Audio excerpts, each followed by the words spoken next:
Dr. Eric Kelly III and a host of phenomenal speakers from all around the globe for this 7-day virtual event that you don't want to miss. The mission of the Black Business Expo is to raise scholarship money from kids all the way from high school all the way from college. The Black Business Olympics is one of the largest Black business showcases in the world. It is an opportunity for businesses and companies to showcase their businesses globally. We are going to be giving away laptops up to $5,000 away to students. Again, I'm Olivia Appleberry, the founder of 2 Cents Finance and one of the speakers for the expo. I am so excited to see you there. For more info, go to www.blackbusinessexpousa.com or call 919-308-9090 and hope to see you there.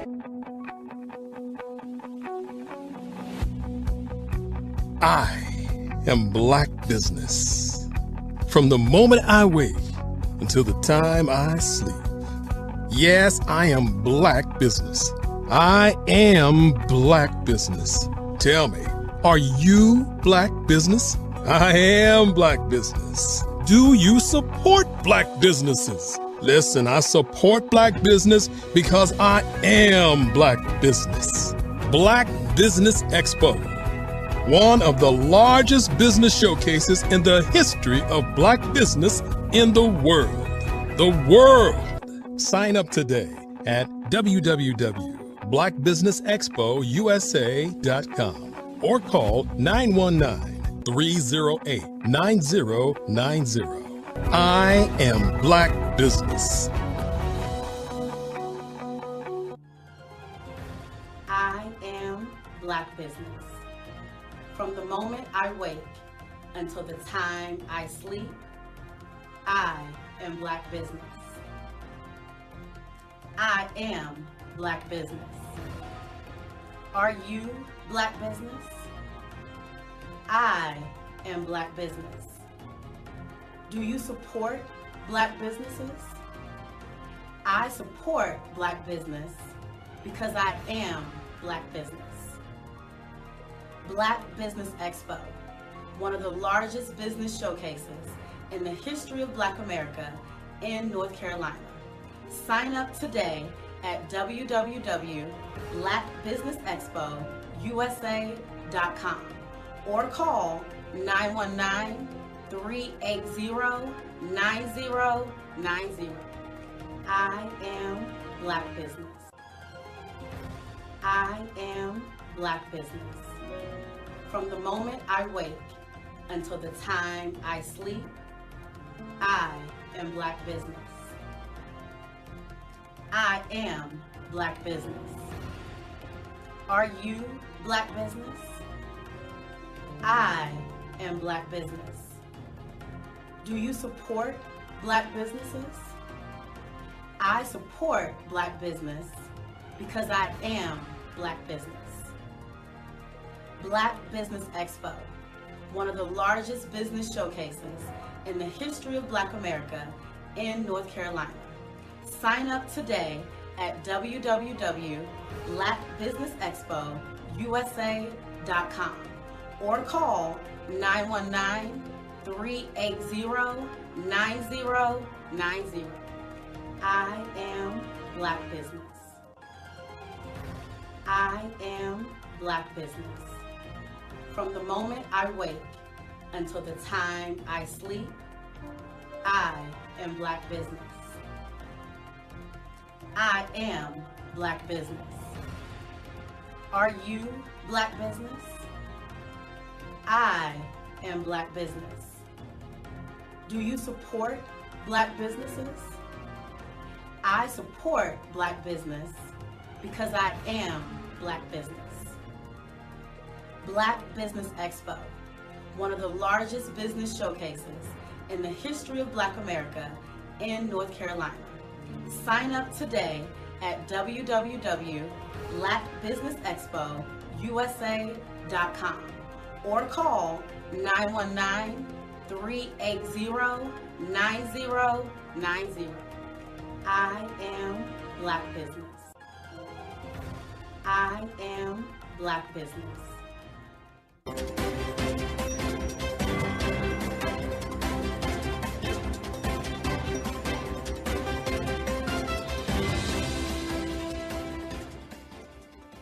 Over the past few years, we've seen the growth of existing and new initiatives focused on financial inclusion, building global networks, and reducing the wealth gap in response to the idea there's not enough seats at the table.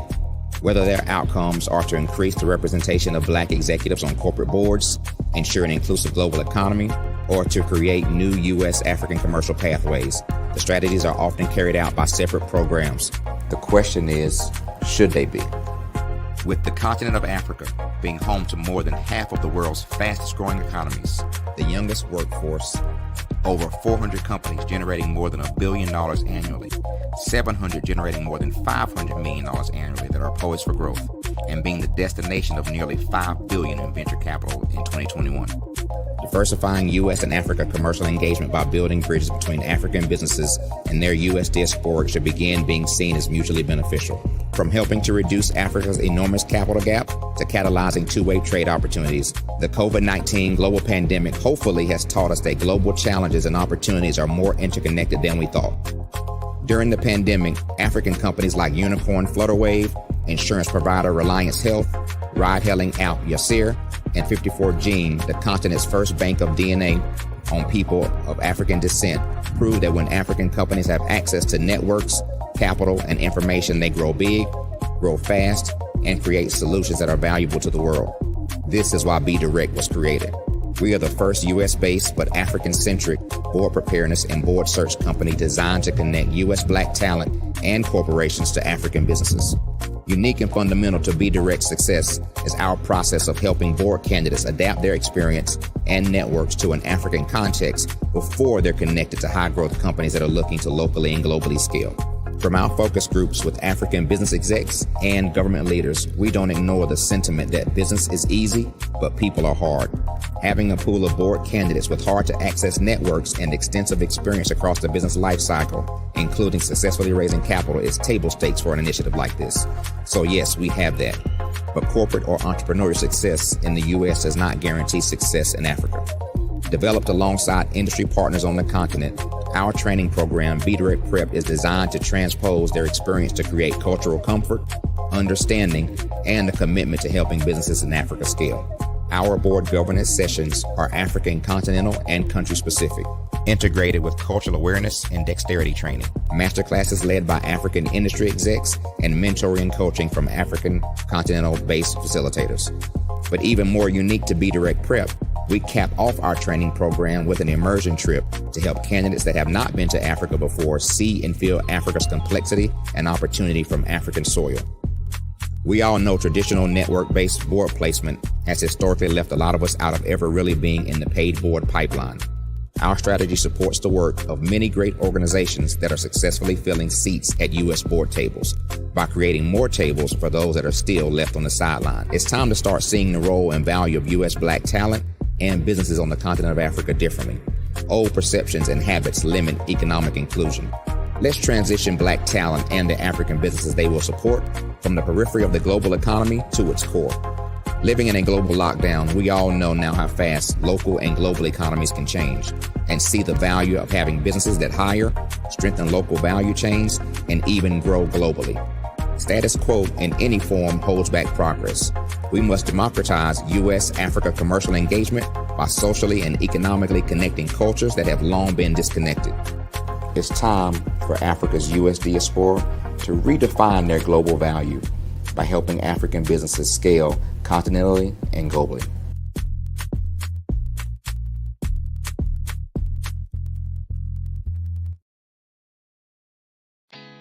Did you know women represent just 3% of Fortune 500 CEOs and less than 15% of corporate executives at top companies worldwide?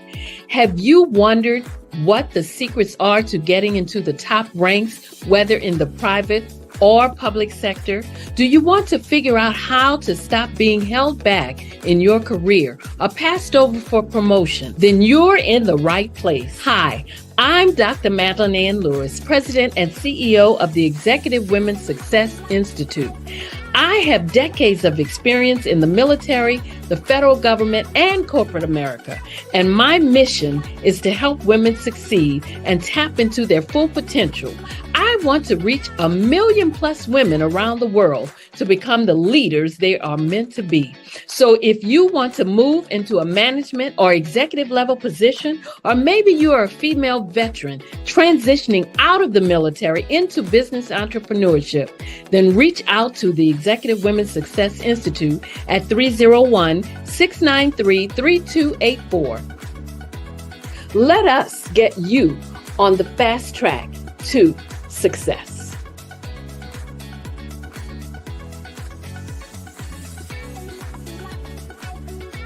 I'm Ramon Ray, founder of Smart Hustle Magazine and smallbiztechnology.com.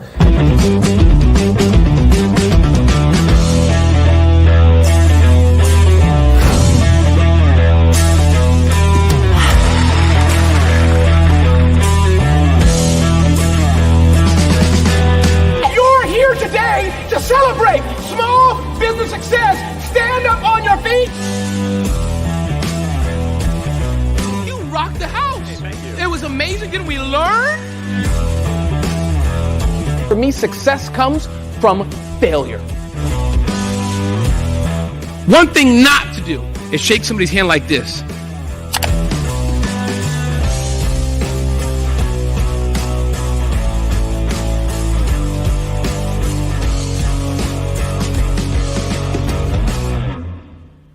Phenomenal Tanya T. Wise, who is here from the great state of Maryland. Tanya, welcome and thank you for being with us today. Can you indulge our audience a little bit and tell them just a little bit more about who you are and what it is that you do? Well, I love being able to talk to people and have a magnetic attitude, being able to just show them. So I always like to say, level up is Coach at Tanya T. Wise here. So can you tell our audience, just give them a teaser about what your presentation will be about? So my philosophy is that we should all be living our dream life. So tomorrow I'm going to talk about how you start living your dream life. What are some of the things that you thought about in your childhood that you just kind of let go and dormant? Wow. And I want to reignite that and just give you some pointers and some tips, some tools, some strategies to be able to start living your best life now. And guess what, Rhonda? And leave it inheritance for your legacy. Oh my goodness. Okay, I know that's resonating with a lot of people. I've heard that you have a dynamic coaching program. Can you tell us a little bit more about that? Absolutely. So our coaching program help people that have the lack of time, that lack strategies, and lack the confidence to go after their dream life. So we help them implement tools, we help them implement strategies, as well as give them resources so that they can live their best life now and leave that inheritance. Wow. Oh, I love that. I love the leave the inheritance part. Listen, you are dropping some major nuggets, and I know a lot of what you're saying is resonating with a lot of people, but I think we're all curious. How did you even make this transition into the speaking and coaching arena? What's the story behind this? So I started out in finance, and I realized that a lot of people don't necessarily go after their dream life because of the lack of finances or the education behind finances. But it wasn't until I lost my firstborn, my only son, that life changed for me. And where I was going after it all, living the corporate life, hit my 6-figure income and living in my dream house with my dream man, driving my dream car. I nearly lost it all when I lost my son. And so I realized it only takes one financial catastrophe that can change your entire life. That's what made me start All New Beginnings. Because no matter what's going on in life, there's a new beginning. And because of that, we develop a program called Wise Minded. My little slogan is, don't just dream it, let's live it. If they want to connect with you or work with you, what is the best ways for them to be able to do that? Well, for my social media guru, you can connect with me on every single social media platform as Tanya T. Wise. 5-Star BDM, Brand Development Masters, is a professional consulting and advisory group keenly focused on business development services for the small to mid-sized business and entrepreneurs. Although every business is unique, they often share business development challenges that can be addressed through smart branding. Services include process improvement and operations, digital strategy and transformation, business intelligence, digital marketing, and personal branding. Our business and personal branding company has helped a number of professionals and organizations to optimize and grow. This results in more business, more opportunities, better reach, positive outcomes. Visit www.5starbdm.com today to learn more. Hey everyone, it's Grant McGaw, CEO of 5-Star BDM and host of the award-winning Follow the Brand podcast and TV series, where I help you to build a 5-star brand that people will follow. My genius is personal brand development through intelligent communication and helping you achieve your business and career goals. I am a requested speaker on digital technology and brand development issues. I want to work with you to increase the value of your current opportunities while attracting new ones. Every one of you is unique, and we all share challenges that can be addressed through smart branding. As a super connector, I work with you as an executive coach to guide you along the complicated business and career development road, providing the enhancement tools and information you need to succeed. Together, I will help you succeed in today's challenging business climate. I will evaluate and measure your progress. Best of all, I am right alongside you every step of the way. Build the brand called you. Genius is coming.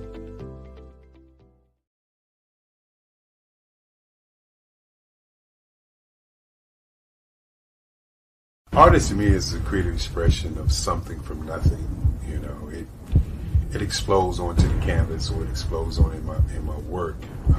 One of the things that I try to do more than anything is I try to just give the lines and the movements and emotions and expressions into to what I do.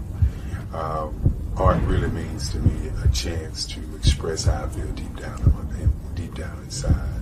Most of my art begins as a thought that I might have, you know, whether it's sports, whether it's history, whether it's a woman or a man. It pretty much starts as an idea of thought before I get into the actual image of what I'm going to draw. I do a lot of historical pieces. I was a history minor in college, and I love to do history pieces. And a lot of times I'm thinking about history, and then I try to make that history impact you as you look at it. That's one of the reasons I do pictures so large. People ask me, why do I do the pictures so big? And I tell them, I want the piece to impact them as they're looking at it, to kind of dominate them, dominate their space. And most of my pieces I try to do off page. I don't try to do anything that's going to be in those four corners or in a square. And I want your imagination to be a part of the piece that you're looking at.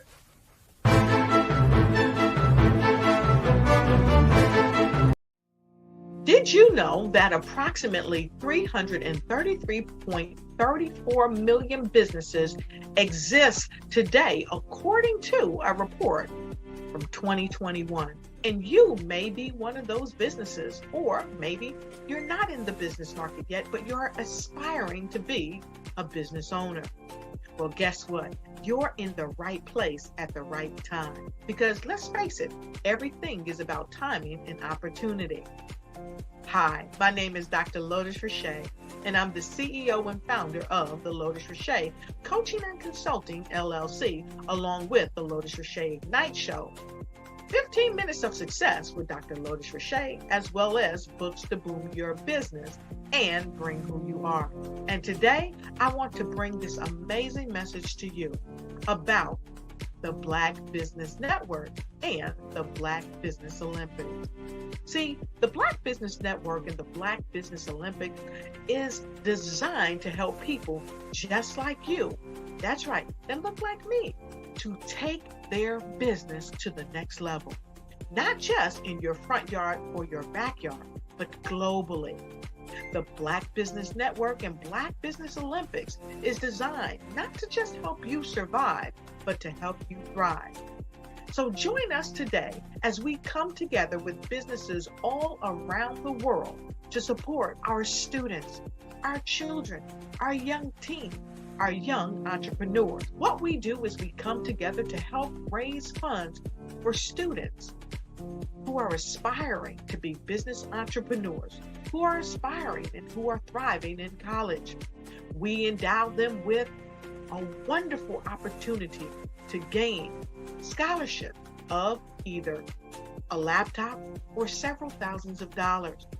And we invite you to help be a contributor to this amazing opportunity to help someone that looks just like you. So join us today at our website and let us connect with you and help you ignite and take flight in every area of your life on the Black Business Network and the Black Business Olympics. I'll see you on the other side.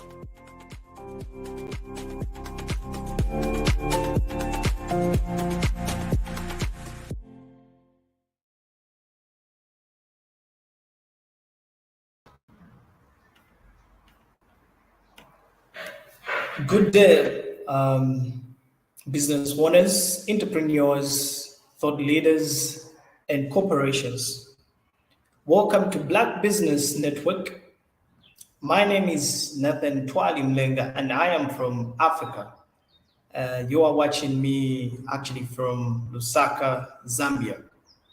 I am your business moderator for this day, on this particular day rather. Black Business for Black Business Network. The Black Business Network is the 24-hour business network showcasing Black businesses, business owners, entrepreneurs, as I already mentioned, and thought leaders worldwide. We have speakers from North Carolina, London, Singapore, Africa, Japan, and cities all over the United States. The Black Business Network is a global community sharing business knowledge, empower, inspire, and educate businesses about business owners about business. Our speaker for this day is the State of Black Business Olympics today. And I'll be the first speaker, and my name, as already stipulated, I'm just going to share a few things about my business and what I normally do and what I've been involved in. I've been coming on this particular platform from time to time. I've been talking about the Rise Up Summit, which will happen on 4th March this same year, 2024, on Monday. Basically, this movement started by just few individuals. I am part of them. And we just thought that it was just enough for people to be motivated, to be inspired. We need to come up with something that was going to help them. And this came as a thought because of what I've gone through as in youth, and came as a thought as a result of what people used to go through and reports that we used to receive individuals.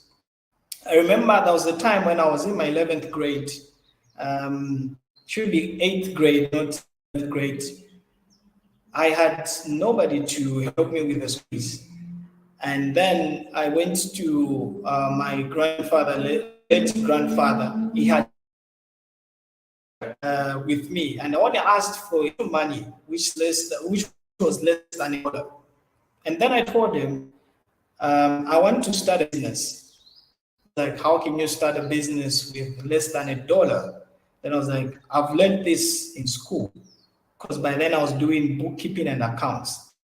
And then I used that money to buy, I bought some sweets, and I sold the sweets. Then I bought a cookie. I kept on buying until my shop expanded, and people were shocked because I was learning in school and I applied it for me to gain what I wanted.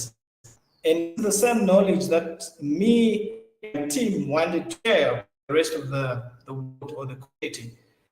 My friend, one of them is Medium from Malawi.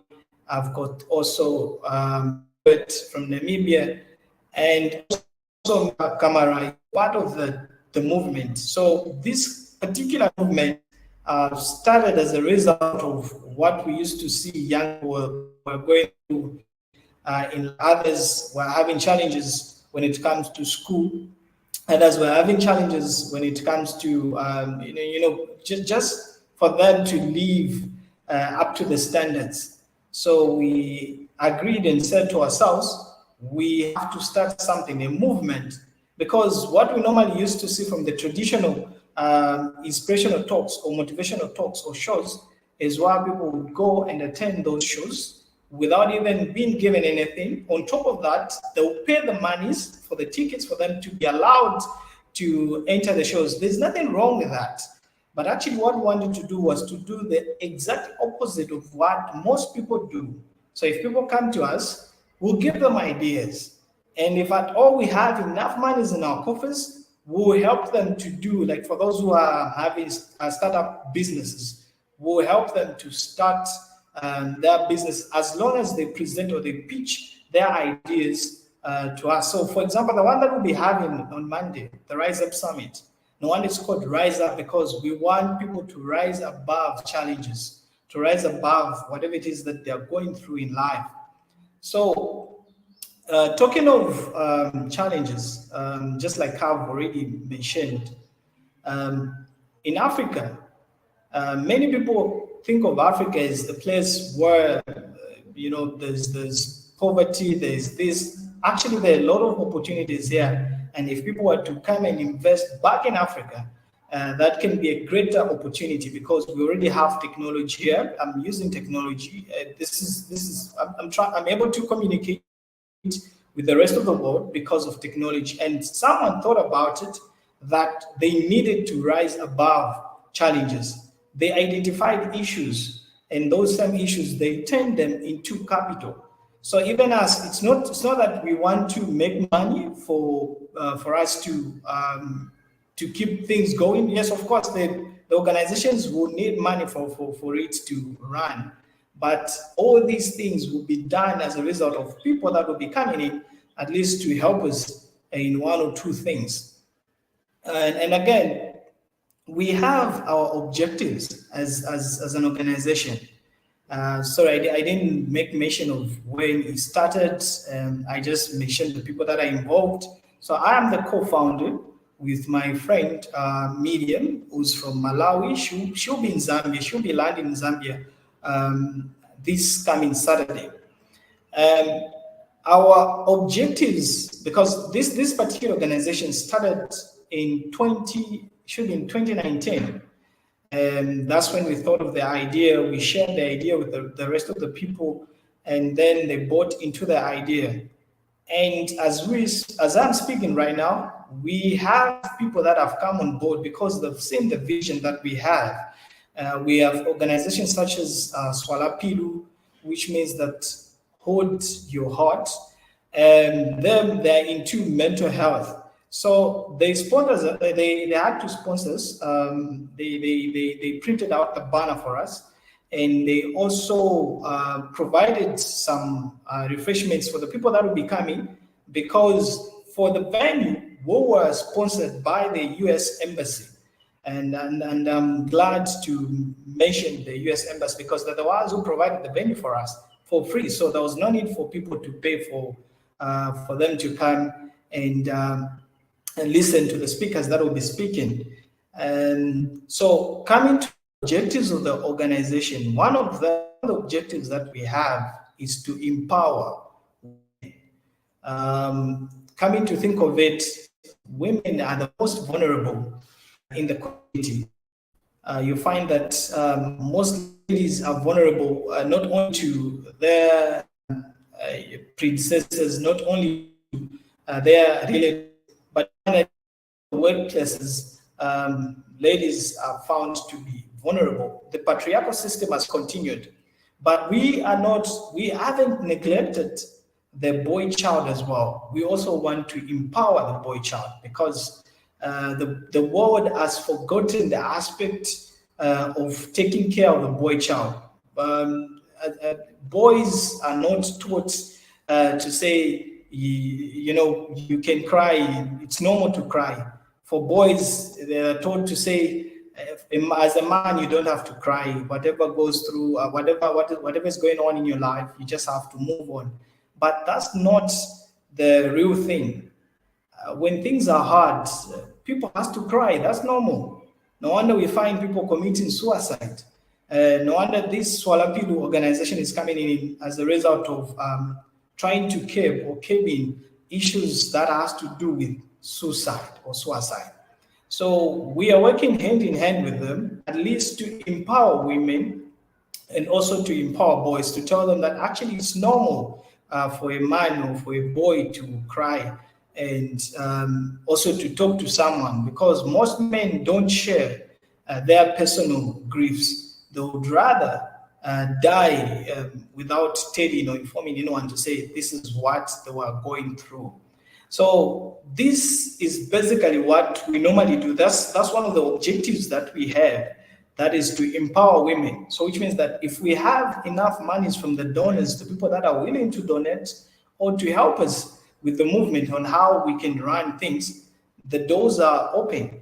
So we are there to support. It's not only in Zambia that we're doing this, also in Malawi, in Namibia, South Africa, Ghana, and we have a few individuals that have jumped on board.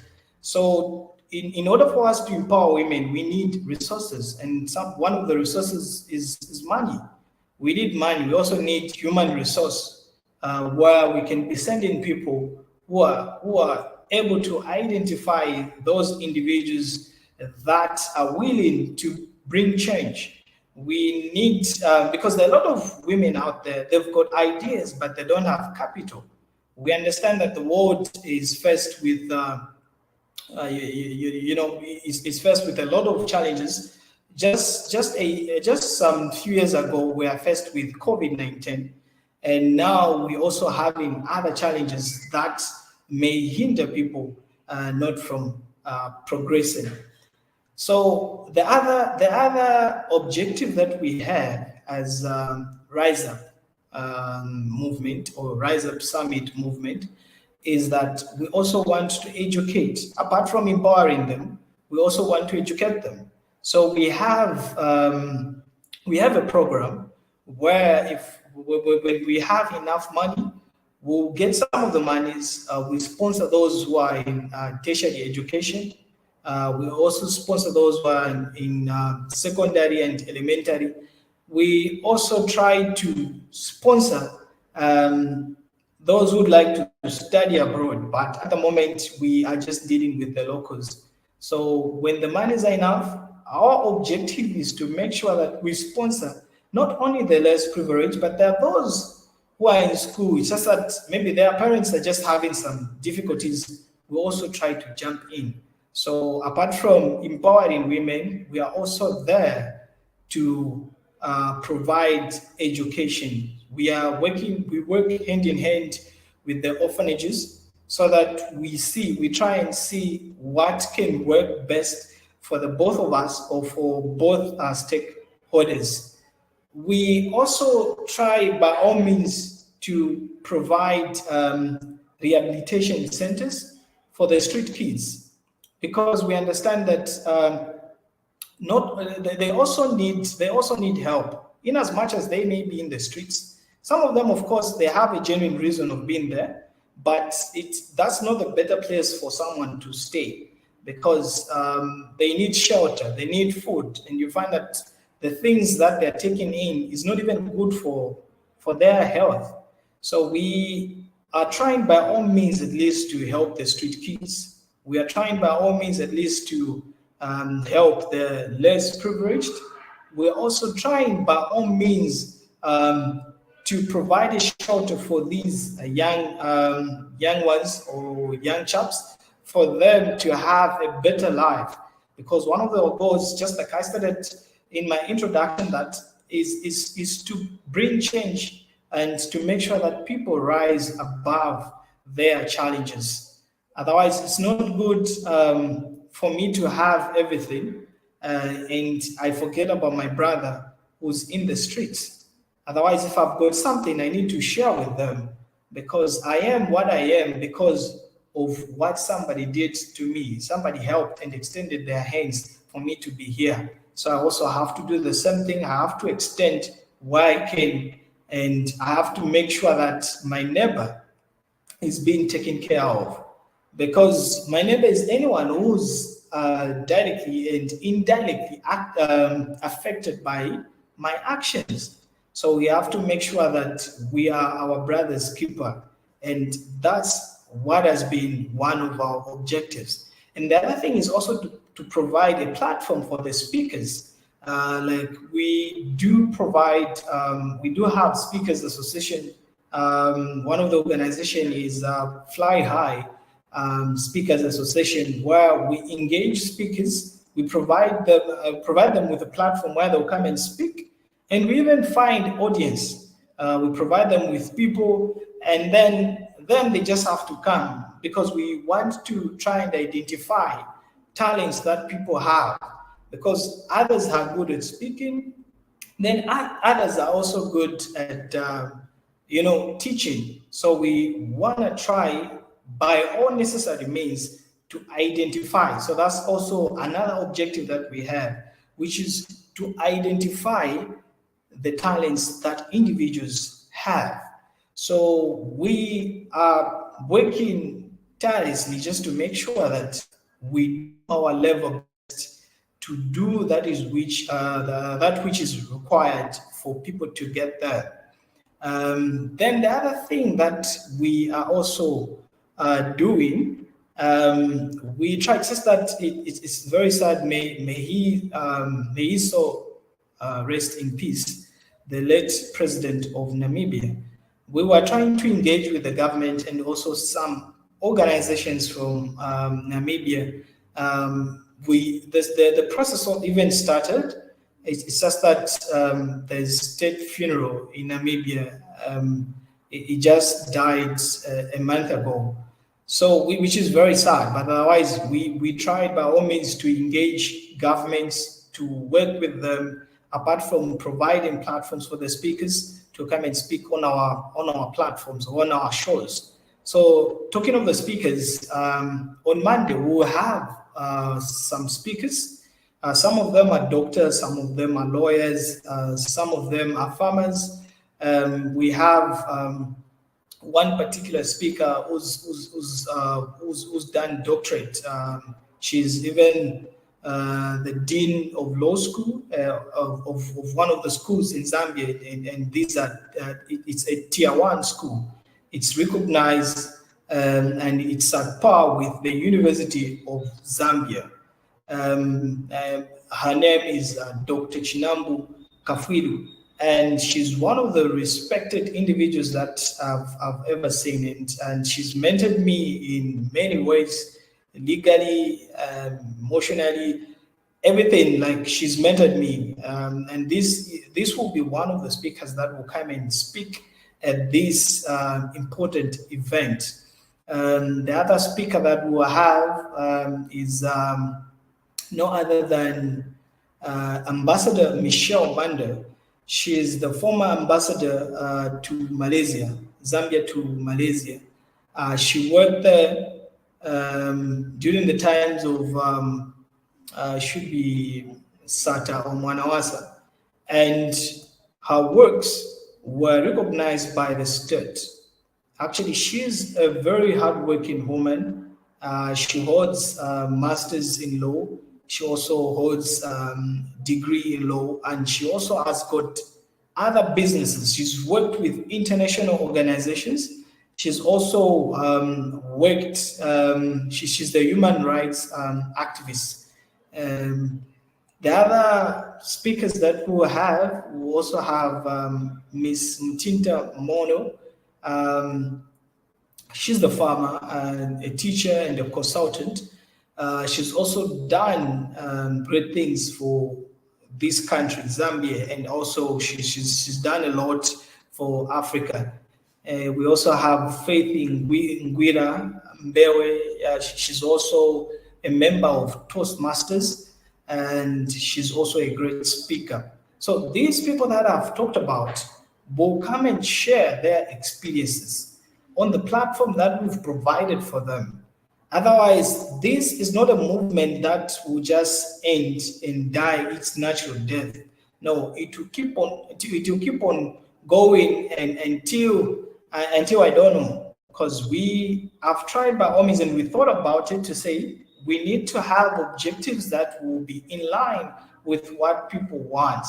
So talking of the event, just like I've already talked about it, we are going to provide, in fact, the people that are going to attend, those who have registered for them to attend, are not going to pay anything for the tickets. So which means that they are just attending for free. The speakers are just coming to speak voluntarily, meaning we're not even paying them anything. So we are trying to raise monies to fulfill our objectives. All we are calling upon is for people who are willing to come and buy into the same idea. If at all they can come and share what we have, if at all they can come and add a few things apart from the objectives that we have. Otherwise, we have a lot of objectives, a good number of them, but I thought of sharing these few objectives. Apart from Rise Up Summit, apart from what I've talked about, we also planned that we'll start engaging individuals, like talking to them, maybe giving them loans, whereby if the business is quite big and the person is doing fine, we can at least give them capital, and then they'll start paying back a little bit, because we are not profit making. We are there to empower and help individuals. The monies that will be coming back to our coffers, we'll try and help the less privileged. We'll try and pay school fees for that particular student who's looking for monies. Otherwise, in our organization, we do not discriminate. We do not segregate. We look at everyone to be equal. And I may be the founder or the co-founder of Rise Up Summit movement, but I do not look at myself to, I do not look at myself to be one of the founders. So we basically trying to provide platform that will eventually work for people that will provide means for them to have access to services and products. And the other thing that I think one important aspect that I almost forgot with the government of the day, in that we want to start providing workshops for the people, for the men in uniform, working hand in hand with the Swalapilo organization, where we can go and try and talk about mental health. When I lost a friend of mine, it pained me because she was my closest friend, and she committed suicide, and nobody knew what happened to her, because mental health is a very serious issue, and many people don't even talk about it. No wonder we're even trying to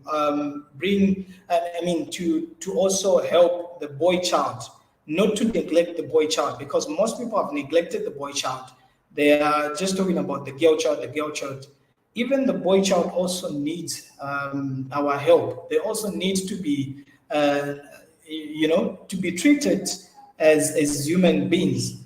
You find that most boy child, most of boys are neglected, and they're not being looked at because most people feel like they are men and they can deal with their own issues. I feel like it's cardinal for us to look into these aspects, to provide platforms. So all we do as Rise Up Summit is to provide platforms for people to come and speak, just like Black Business Expo, where people would come and showcase what they normally do. And I'm glad that I am the moderator. I'm part of Black Business Expo. I'm doing my level best to moderate and to make sure that whatever it is that I'm putting in, or the efforts that I'm putting in, are also showcasing or showing to the rest of the world that actually this is what these people are doing, and they mean business. So working with the government and trying to provide platforms or trying to have workshops, all we are trying to do is to provide safe place for individuals, to provide safe place for boys, to provide safe place for girls, to provide safe place for women and ladies, and also men and women, women in uniform. Because there has been so many cases of suicide where people have committed suicide for no particular reason. So our movement is actually big. Our goals are actually big. We are trying by all means at least to bring on board individuals that may be willing to work with us, that may be willing to look into these aspects and these objectives that I've shared. In Africa, for those who are overseas, in Africa, there are so many things that you can do as an individual, as an investor. There are international laws that normally protect the investment of someone. You may enter into what is known as stabilization clauses or stabilization clause, which protects your investment. And there's MIGA, which also protects your investment in terms of wars and whatever that may happen to you, because that will be an insurance. So all I'm trying to say is that when people come here to share ideas and businesses, let's try by all means also to support them, because we've got means. Means are there, yes, we may support them, but we should try by all means also to extend our hands to invest back in Africa. There are so many places that you can invest in. You can invest in education, you can invest in mines, you can invest in, there's so many things that people can do in order for them to secure their monies. Maybe just to talk about the team that is managing Swalapilo, because I've talked much about Rise Up Summit movement. So for Swalapilo, we have the founder, goes by the name of Mary Kufanga. She's the one who came up with the initiative, because she thought about it. She was like, many people are dying and no one is talking about it. Of course, others were just thinking about it, but they were not acting on it, because the world is in need of men who are action-oriented. We need to act. Whenever we've identified an issue, we need to act. No wonder we are seeing billionaires of nowadays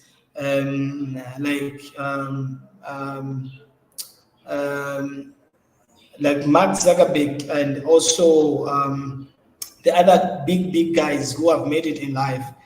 These guys, they identified a problem and then they came up with a solution. So whenever we are trying to work out something, we should also try by all means to find solutions to those problems, because these problems will always be there, and we'll always have the needy amongst ourselves. For me to be here, just like I've already stated and alluded to, it's because someone extended their hand. They saw that this young boy has got potential and he may change the world at some point. So these some people came through and they helped me to be where I am. So whatever it is that we may have, we have potential. We have something to give to the world or to the universe. It may not be in Zambia, it may be in the United States, it may be in Singapore, it may be in China. So we may bring change, and change starts with me, and change starts with you, the one who's watching, or the viewers. If you have identified an issue in your community, try to find a solution and apply that particular solution to that particular problem. Even me, for me to come up with this particular movement, because I thought about it, and it's because of what I went through. I'm action oriented. Whenever I said that I'll do this, I'll definitely do that, because I've wired my mind to think in such a manner that whenever I come up with a plan, or whenever I come up with an idea, I need to work towards that idea, because, and that's what I was taught by my grandma, that you can make a difference provided you know the direction. So change will always start with us. If we do not work towards this, there will be no change. And if we keep on complaining, we'll just keep on draining ourselves. So we have to make sure that we do our due diligence. We provide the things that are needed for those who may need them, because there are people who have got things that they don't even need. Maybe there's somebody there in China, there's someone there in the United States, there's someone there in Africa or in Singapore who may need those services. So actually, I've seen quite a number of business owners on this platform who have done tremendous works, and others have done things that have even changed the lives of people. Talking of Dr. Eric, is provided the platform for people, even those who are in Africa, to come and speak on such a platform. He thought of it to say, actually, there's need for me to provide a platform for people to come and speak, for them to network, for them to sell out their services, and which is very good. This also comes to the objectives that we do provide as Rise Up Summit. I talked of, we provide objectives such as we are trying to empower women, we are trying to empower boys, we're also trying to empower girls. We are also trying to educate them, which is the monies that we raise normally goes into our coffers in order for us to provide a proper education, because just like Nelson Mandela said, education is the key to success, because education is the only equalizer that people have. People may go as far as being called doctors. People may go as far as changing their lives because of education. Because nowadays people need somebody who's got a paper, because they understand that actually they think in a different way, and their level of understanding is actually different. Unlike someone who hasn't been to school, their thinking is totally different from what somebody who has been to school may reason and articulate certain issues. Then we also think of providing platforms for speakers to come and speak. We also have one of the objectives is also to rehabilitate or to provide rehabilitation centers for street kids because we think that they too need our services. So the other thing that we are working towards as an organization is also to provide workshops where we can go and train and where we can go and talk about mental health or mental issues, because many people don't just share, especially men. Men go through these things, but they don't want to share with anyone because they are scared that the moment they tell someone that they were beaten by their wives, someone will start laughing at them. It's normal to share with someone because we all need help. All of us need help. Nobody's self-made. We all need help. Women need help. And just like I stated that we want to empower women because women seems to be the most vulnerable. It's not by nature, it may be by nature, but we're also trying to see or to look into it that we provide platforms and means for them to at least to be independent. I'm glad and happy that many women that I've watched on this platform are independent and they're able to do marvelous works. With the few minutes that I've remained with, would like to share the contacts that you can use to reach out to me. The email that I normally use, there's the email for the organization, and there's the personal email that I normally use. So my personal email is nathan.twain1@gmail.com. Then there's the email for the organization, which is Rise Up Summit 2@gmail.com. Then there's also Swalapilu, Hold Your Heart, @gmail.com. Then my personal number is +260 975 40 5074 +260 975 40 5074. Those are the numbers. So basically, what I've been talking about is that we can rise above challenges. So the kind of business that we're engaged in, because we're providing services to people, is that we want to provide platforms for speakers to come and speak. We want to provide shelter for the street kids. We are also trying to provide education for the less privileged. So whatever money that we raise, even the monies that we raise from the fundraising that will be raising from the articles that we'll be selling, such as the t-shirts, the hoodies, the cups, the caps, those monies will go directly into the coffers, and they will serve the purpose that they are intended to serve. Otherwise, it's been a prompt pleasure for me to speak here as the first speaker. I will see you on the other side. My name is Nathan Twali Mlenga from Lusaka, Zambia. Thank you.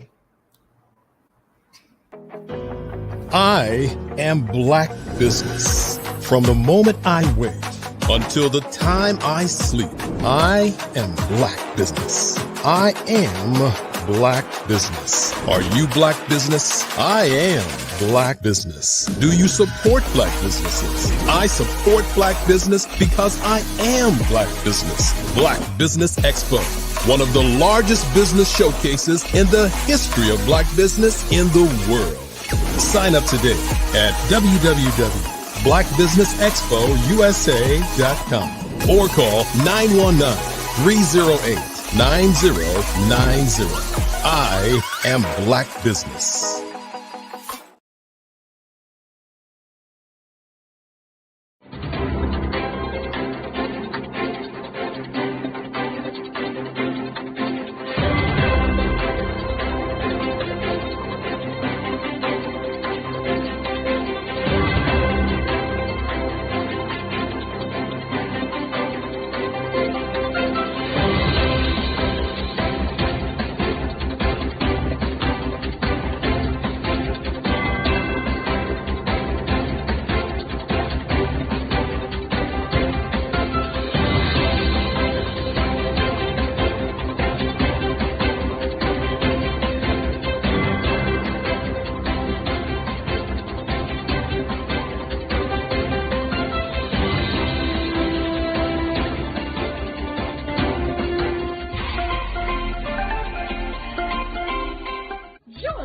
Dr. Eric Kelly III and a host of phenomenal speakers from all around the globe for this 7-day virtual event that you don't want to miss.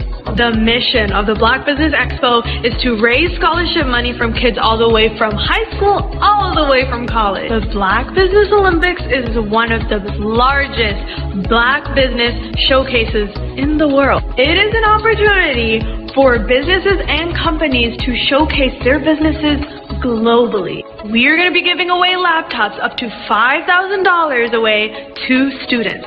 Again, I'm Olivia Appleberry, the founder of 2 Cents Finance and one of the speakers for the expo. I am so excited to see you there. For more info, go to www.blackbusinessexpousa.com or call 919-308-9090 and hope to see you there.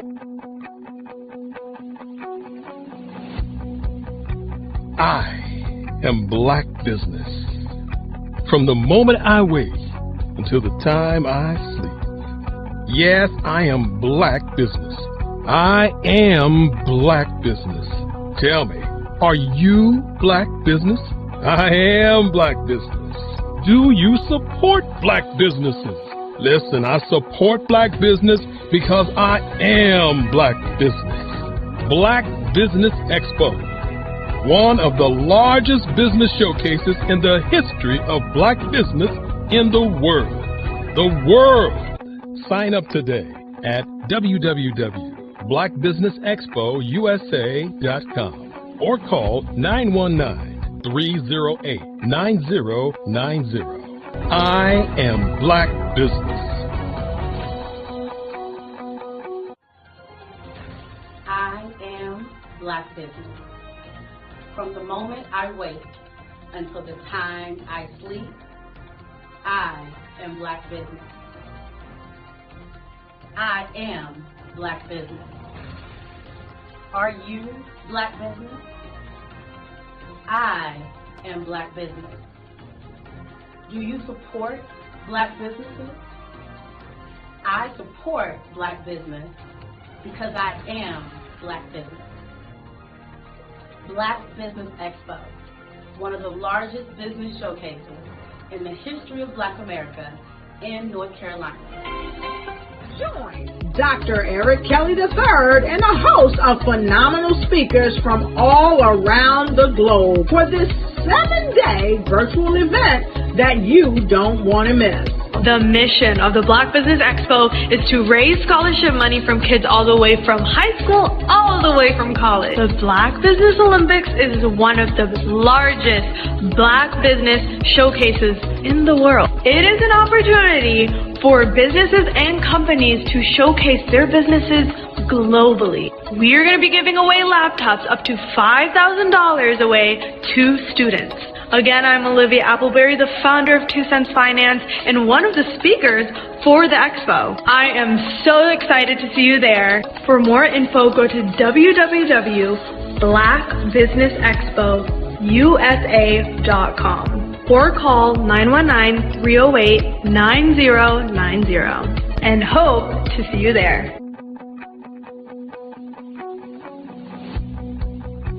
I am Black Business. From the moment I wake until the time I sleep. Yes, I am Black Business. I am Black Business. Tell me, are you Black Business? I am Black Business. Do you support Black businesses? Listen, I support Black business because I am Black Business. Black Business Expo, one of the largest business showcases in the history of Black business in the world.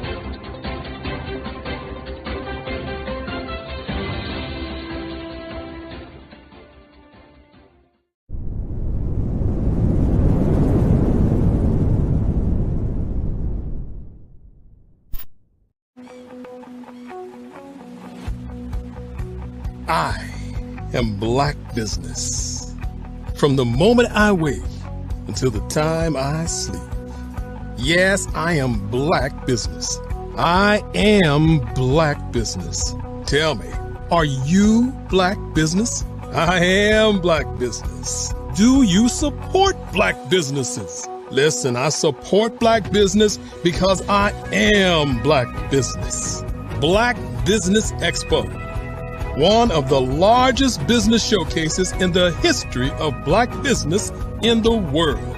The world! Sign up today at www.blackbusinessexpousa.com or call 919-308-9090. I am Black business.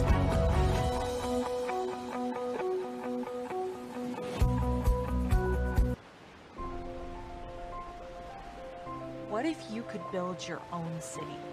A place where every child can find nurturing people to help them achieve their full potential. A place where every adult can access job training support, where health education is abundant, where social justice ruled the land. A place without limitations. Welcome. You have arrived at STEM City USA. It is what every city should be.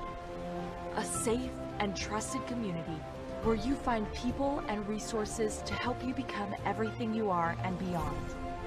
STEM City is unlike anything you have ever experienced.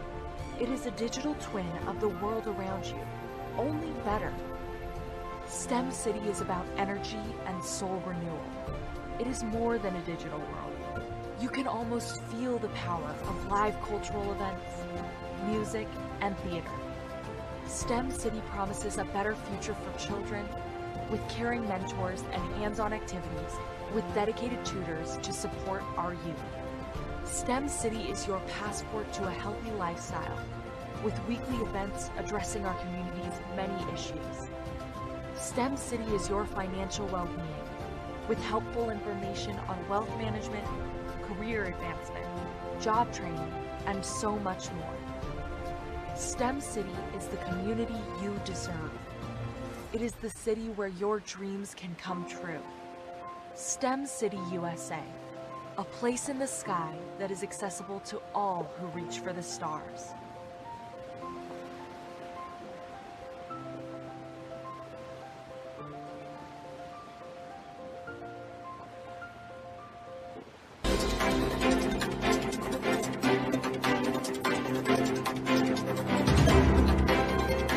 Hello, I am Dr. Eric Kelly III, the visionary strategist and founder of the Black Business Olympics. I invite you to showcase your Black-owned businesses on the Black Business Network global stage. The Black Business Olympics is a global Black Business Network platform that propels Black-owned businesses into the international spotlight. By showcasing your business on the Black Business Olympics platform, you can reach a worldwide audience of potential customers, partners, and investors.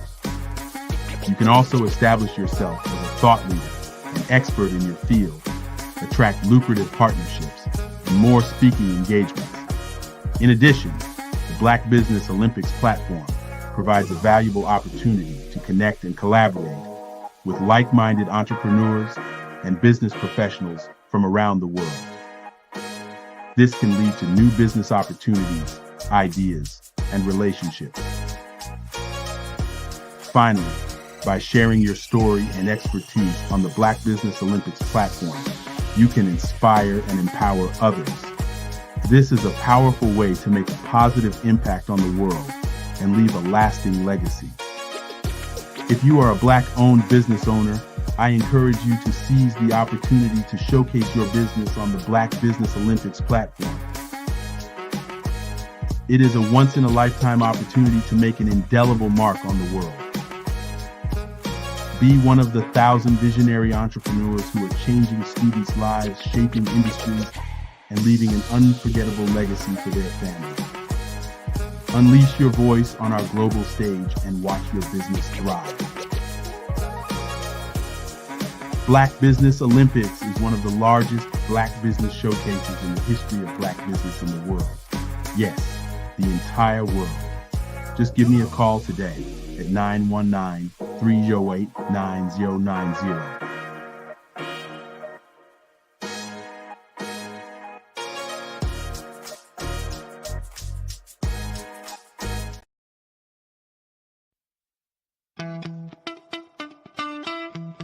How many times have you been asked to help someone you didn't even know, a student, a business entrepreneur? Or did you ever even ask, where did they end up? That business, that friend, that entrepreneur. Well, just maybe they ended up in a gang, bankrupt, homeless, or worse, dead. Maybe they turned to crime, drugs, and alcohol. Did you ever wonder? Did you destroy their dream, or was your life always so easy? At the Black Business Olympics, we started a movement to help students complete. Give them hope and foster success. Help them to leave their dreams of providing laptops, computers, and up to $5,000 in scholarship funds. Today, we ask you to help a student, a business owner, or an entrepreneur to realize their dream by sponsoring them, supporting them, and buying from them. Consider this. With $1.6 trillion in our Black community, we only ask for a small donation for our students, our businesses, and our entrepreneurs. And you can change a life today. So I ask you, what are you going to do? Sit on the sideline and watch our students in high school be leaders, miss out on their dream from lack of resources? Or are you going to donate to the movement and change their future and yours as well? Give us a call today at 919-308-9090. Change their life by investing with action to the Black Business Olympic Fund. The Black Business Olympics, one of the largest business showcases of Black business in the history of the world.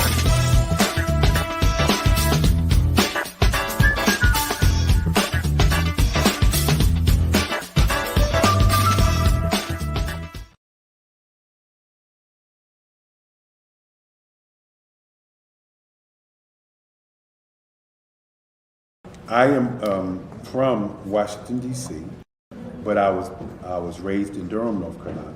I came to Durham when I was about 5 or 6, and then I traveled back and forth to D.C. because it's where my people are from.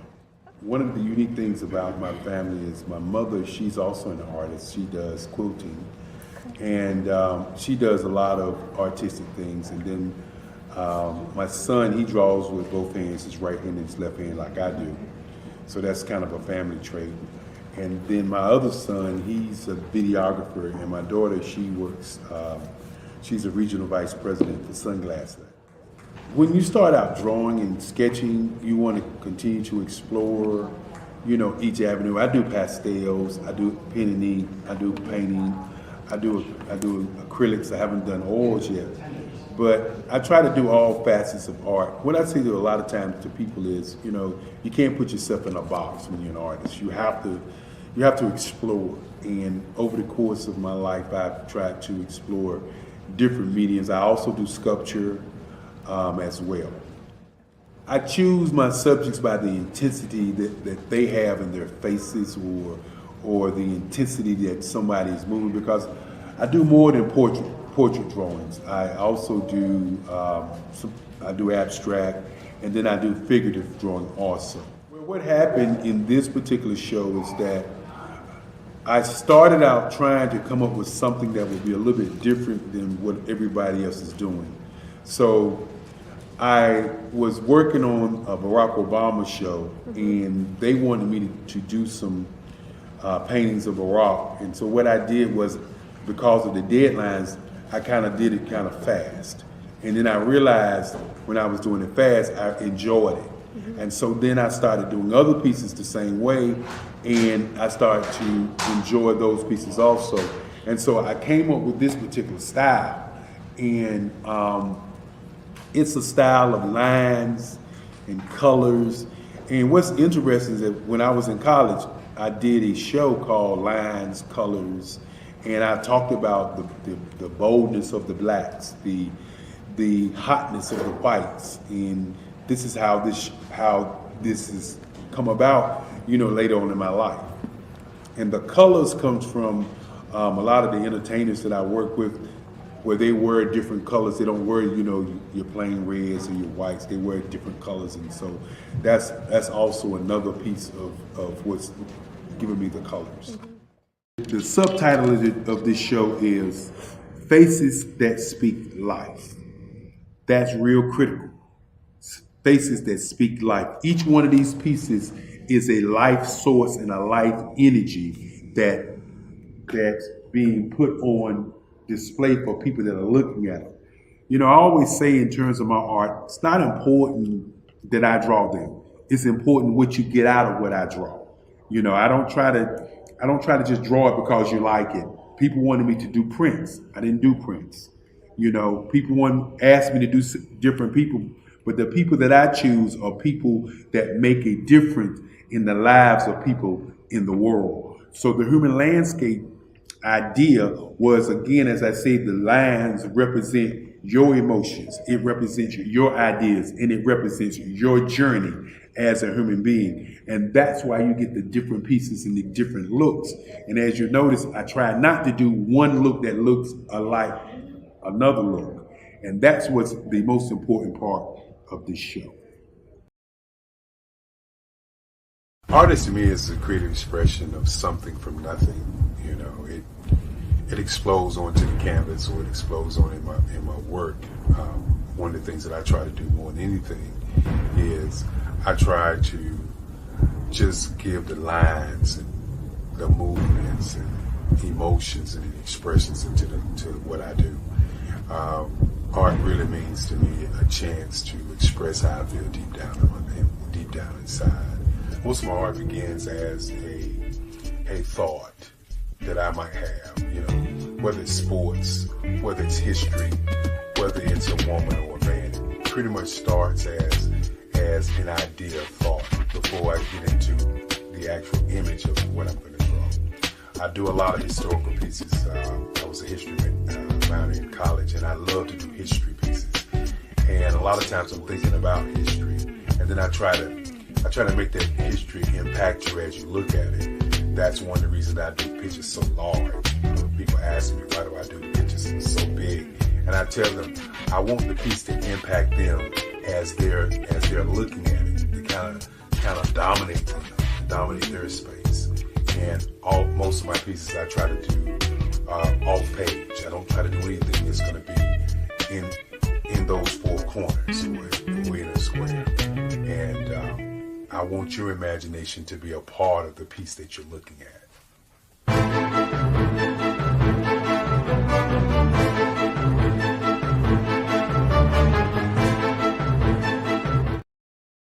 Art to me is a creative expression of something from nothing. It explodes onto the canvas, or it explodes on in my work. One of the things that I try to do more than anything is I try to just give the lines and the movements and emotions and expressions into what I do. Art really means to me a chance to express how I feel deep down inside. Most of my art begins as a thought that I might have, whether it's sports, whether it's history, whether it's a woman or a man. It pretty much starts as an idea of thought before I get into the actual image of what I'm going to draw. I do a lot of historical pieces. I was a history minor in college, and I love to do history pieces. And a lot of times I'm thinking about history, and then I try to make that history impact you as you look at it. That's one of the reasons I do pictures so large. People ask me, why do I do the pictures so big? And I tell them, I want the piece to impact them as they're looking at it. To kind of dominate their space. And most of my pieces I try to do off page. I don't try to do anything that's going to be in those four corners or in a square. And I want your imagination to be a part of the piece that you're looking at.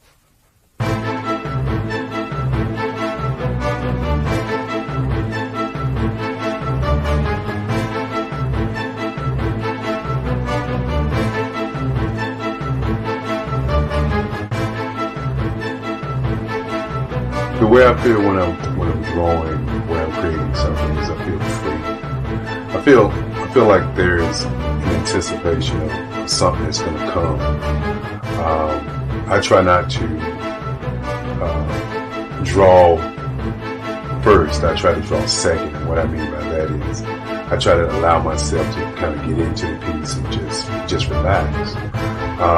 Sometimes I miss time. I'll draw 2, 3 hours, sometimes 4 hours.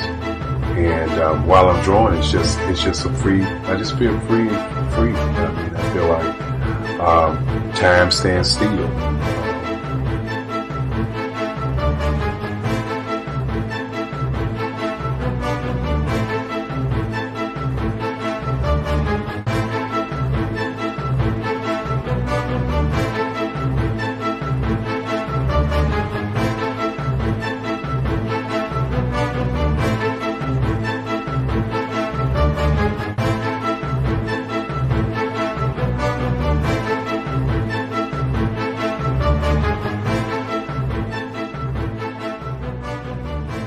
That's what it's all about in terms of the lines and the colors of my work, is to get an expression, to go deeper and past just what you see on the surface, but to go and try to find an expression that everybody gets a different taste of what that expression is, whether it's anger or whether it's being happy or whether it's being, kind of calm or nonchalant.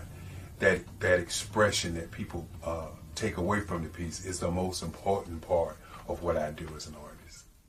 Bold is the size of my pieces, where I try to do the piece larger than life, kind of push forward toward you.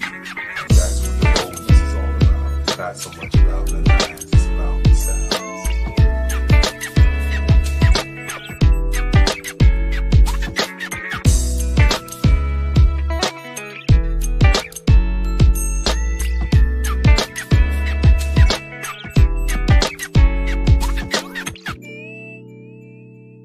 The Face of Change art show is inspired by my mother, but more importantly, it's a historical moment in time as the pieces depict different emotions and expressions of Barack Obama. The 44th president is indicative of the 44 pieces of art that I have done in this particular collection. When you begin to think about expressions and portraits, this is a portrait gallery of expressions of what transpired as Barack Obama ran for office. Some of the pictures are abstract and some are expressionistic. And I combined both of those forms of art to create this collection of art pieces.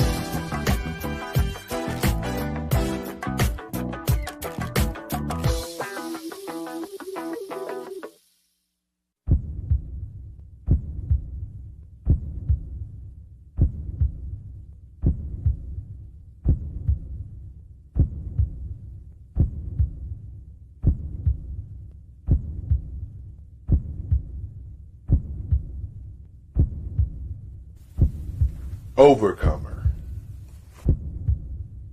brilliant, ambitious, motivated, awesome. Obama.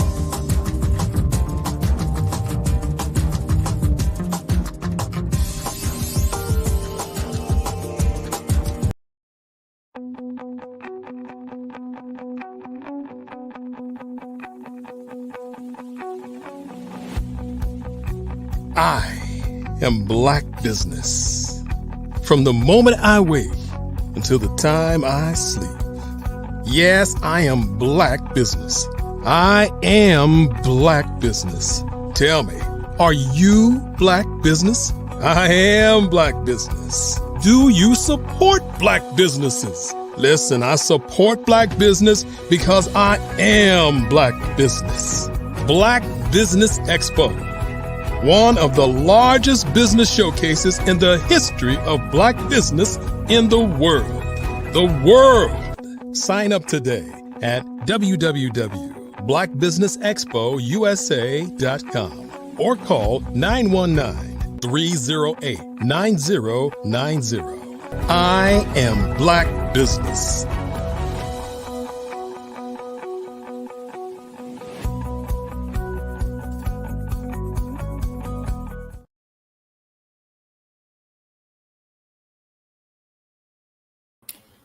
Hello, welcome back. Good day, business owners, entrepreneurs, thought leaders, and corporations.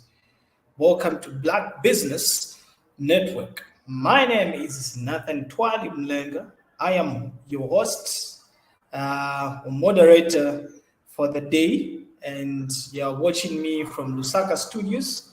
This is Black Business platform. I am your moderator for this particular day on Black Business Network. The Black Business Network is a 24-hour business network showcasing Black businesses, business owners, entrepreneurs, and thought leaders worldwide. We have speakers from North Carolina, London, Singapore, Africa, Japan, and cities all over the United States. The Black Business Network is a global community sharing its business knowledge to empower, inspire, and educate businesses about business. The keynote speaker for today, or our speaker for this particular hour, is no other than Dr. Eric. Dr. Eric is one of the prominent African-American artists of the last 3 decades. His oil on canvas work is a harmonious blend of abstract and expressionist portraits featuring pop culture icons. Furthermore, as the founder of the Black Business Olympics, Dr. Kerry has created a platform that uplifts and empowers, fostering a community where diversity, innovation, and excellency are celebrated. And this vision has paved the way for a brighter, more inclusive future for today's youth. Viewers, without further ado, I give you, and I'm honored to host the owner of Black Business Expo, Dr. Eric. Without further ado, I give you Dr. Eric.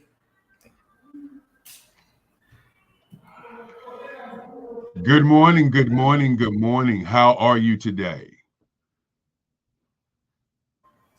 Morning, Dr. Eric. How are you? Doing pretty good as we get prepared for presentation that I wanted to make this morning as we continue to bring people to the platform. And you're located where? In Lusaka, Zambia, Africa. Okay. Just want to make sure people understand that we are reaching out across the globe to business owners and to thought leaders like yourself, young man, to share in the information about what's going on in the world. Again, want to thank you. And as we say, genius is common, and I'll see you on the other side. Good morning, good morning, good morning, as we get prepared to look at today. And today's theme is advertising, public relations, marketing, sales, merchandising, and public relations. And what we shared with you before I came on were artworks by myself, artworks from the Eric Kelly III Museum. The Eric Kelly III Museum, which is planning a 9-nation tour to Africa. And so wanted you to kind of begin to see what different levels that has to happen as you, as a business owner, begin to promote, advertise, market, sell, and create merchandise for your business. Let's just start out with the first one, which is PR, public relations. And what does public relations have to do with your business? Well, public relations is like the story, the truth story about what you're going to be doing, the main reason or the why story about what you're doing. Public relations is the piece that starts before people know about what you do or what you have or what kind of company you have. The PR is the public's persona of who you are and what you do. And so PR is so important in your company. As you watch the videos prior, you'll notice that the video started out with talking about the museum, talking about the type of work, talked about the idea behind the work. And that's what your public relations is all about. Then, of course, next in line is your advertising. What are the bells and whistles of your company? You know, what does your company do? You know, it's tantamount to a car. When you buy a car or you hear about a car, you hear about that car in newspapers and magazines and in videos and commercials. That is the public relations part of your business. But then what are the bells and whistles about that car? You know, what are the bells and whistles about my art? And the bells and whistles about my art would definitely be as of course my phone would ring while I do my presentation. What are the bells and whistles about my art? The bells and whistles about my art are abstract expressing. Abstract expression. The expressions in my art is the bells and whistles. The line work in my art is a part of the bells and whistles. The colors in my work is a part of the bells and whistles. The subject matter of my art is not a part of the bells and whistles. The subject matter in my art is a part of my art.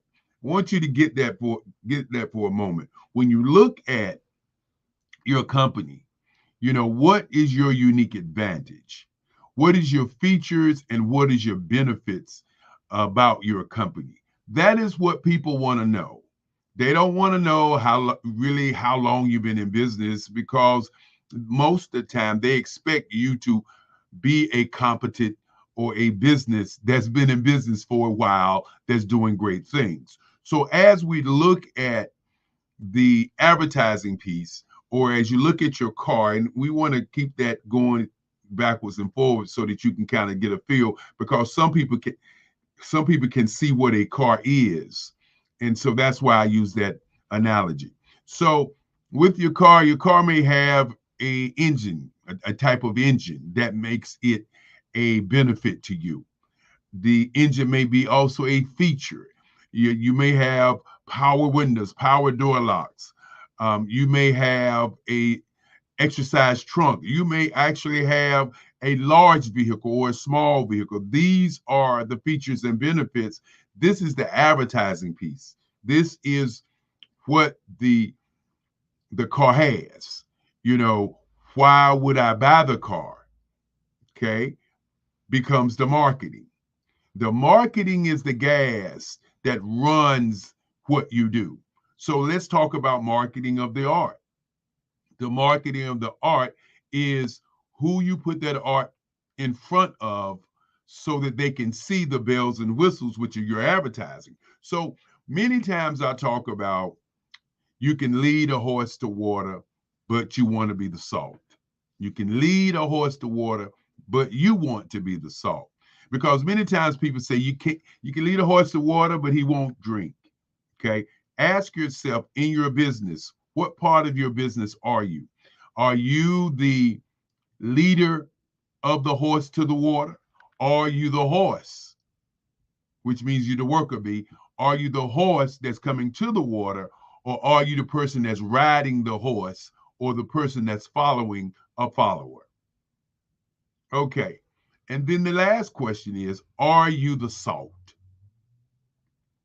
And what I mean by the salt is that if in fact you have a horse that you've led to water, if you have a product or service that you've created and you put in the marketplace, if you put salt in the horse's mouth, he will drink the water. So are you the salt to your customer? Are you the salt to your client? Are you the salt to your success?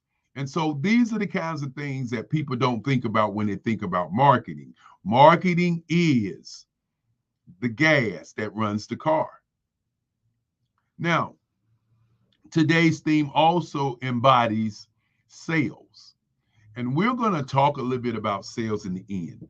And also today's themes embodies merchandise. And why merchandise is very important, because I submit to you that the merchandise that your company has or sells, whether it's t-shirts, hats, caps, ink pens, or whatever, are a part of your marketing mix. It's a part of your money mix, I should say, not marketing, but your money mix.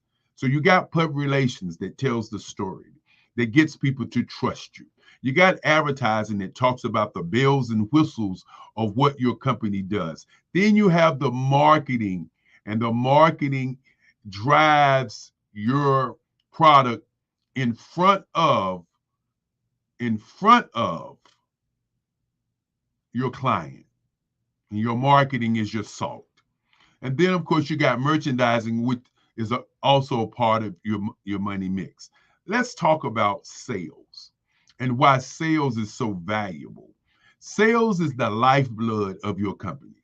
Many times people will start a company and they will say things like, well, I'm not good at sales. I don't like sales. Sales is just not what I do.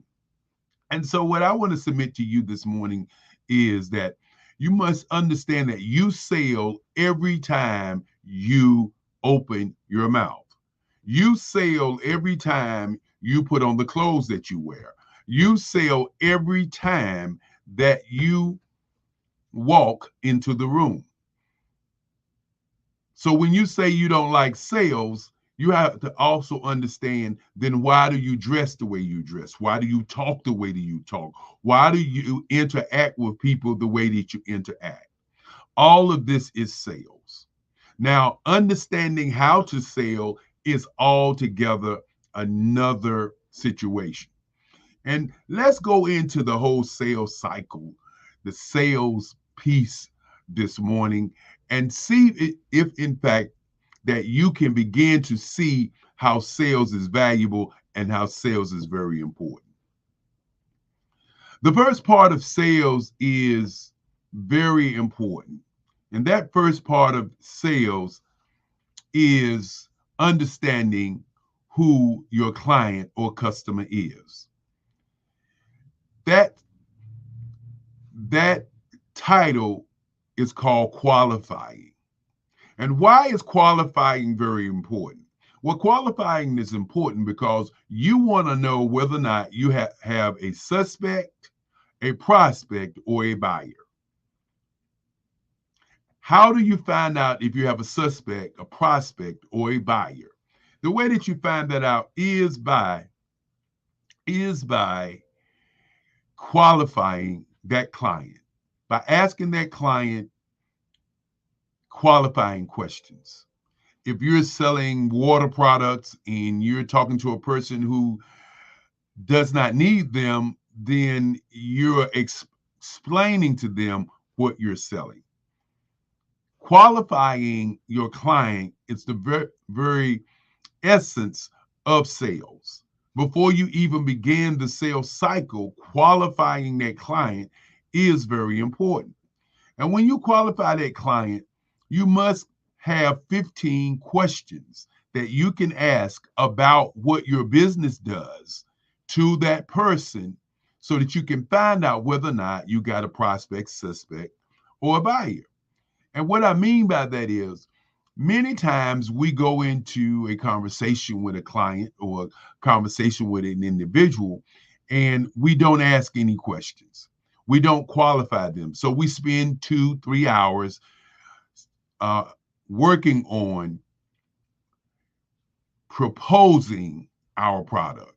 You notice I chose my words kind of carefully there because sometimes people believe they're selling their product. No, you're proposing your product to someone. What I mean by that is you're discussing it, you're putting your vigor in, your energy in, you're talking about it with great zest, and the person that you're talking to is truly not interested. And you find yourself spending hours of your time doing that, and that is in lies the biggest challenge of your time.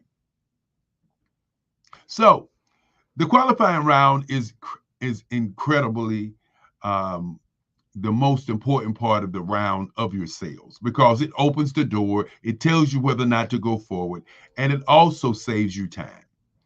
Now, once you qualify, the next area that you must begin to do is to talk about who you are, what you have, and begin to give that person what I call references about what you are as a person. You sell that person on who you are.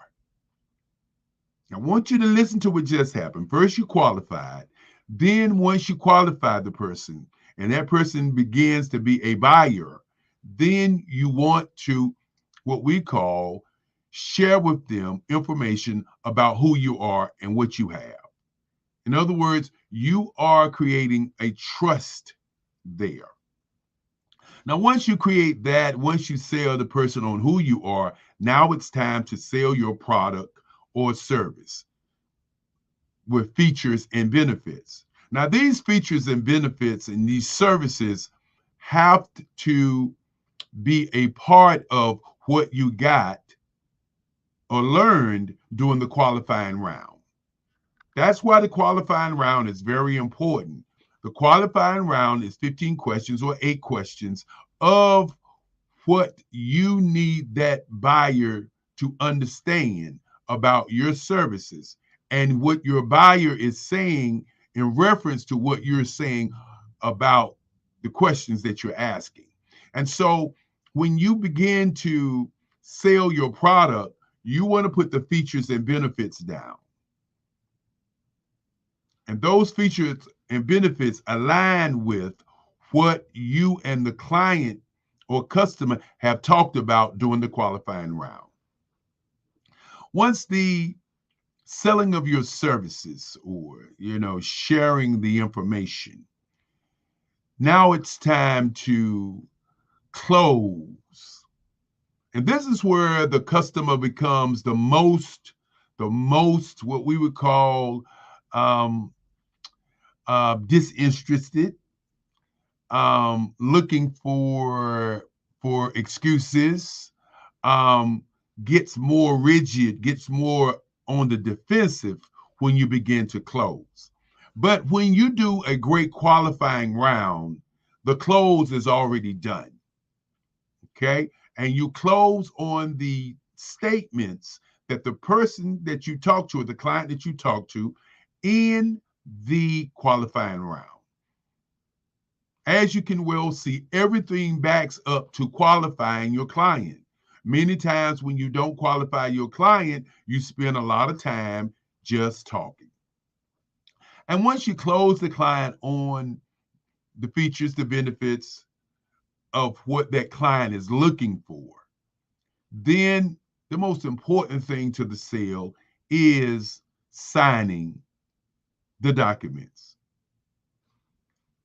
No sale is complete until you sign the documents. And after signing the documents and getting all the things in place, the next piece is to ask for referrals. Many times we go into the sale and we do a great job and we get the sale when we ask for the order, we get all the paperwork signed, and we say, thank you very much, and we rush to the next customer. We don't take time to look at that customer who 9 times out of 10 has more clients who want the same thing that that person wants. So we don't ask for referrals. The referral business is always the great business. And let's back up just a moment and talk about customers.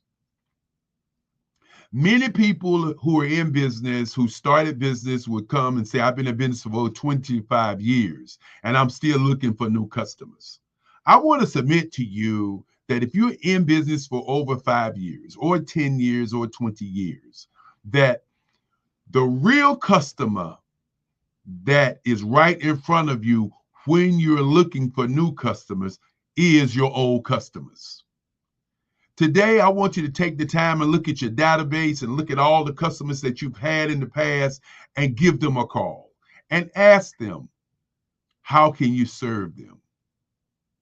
Ask your old customers, your old customer base, or your customers that you have served who are your fans, who are your raving fans, who when you first started your business were the first customers that you had, are probably still customers that you have not talked to because you continue to look for new customers and have not really developed all of your old customers.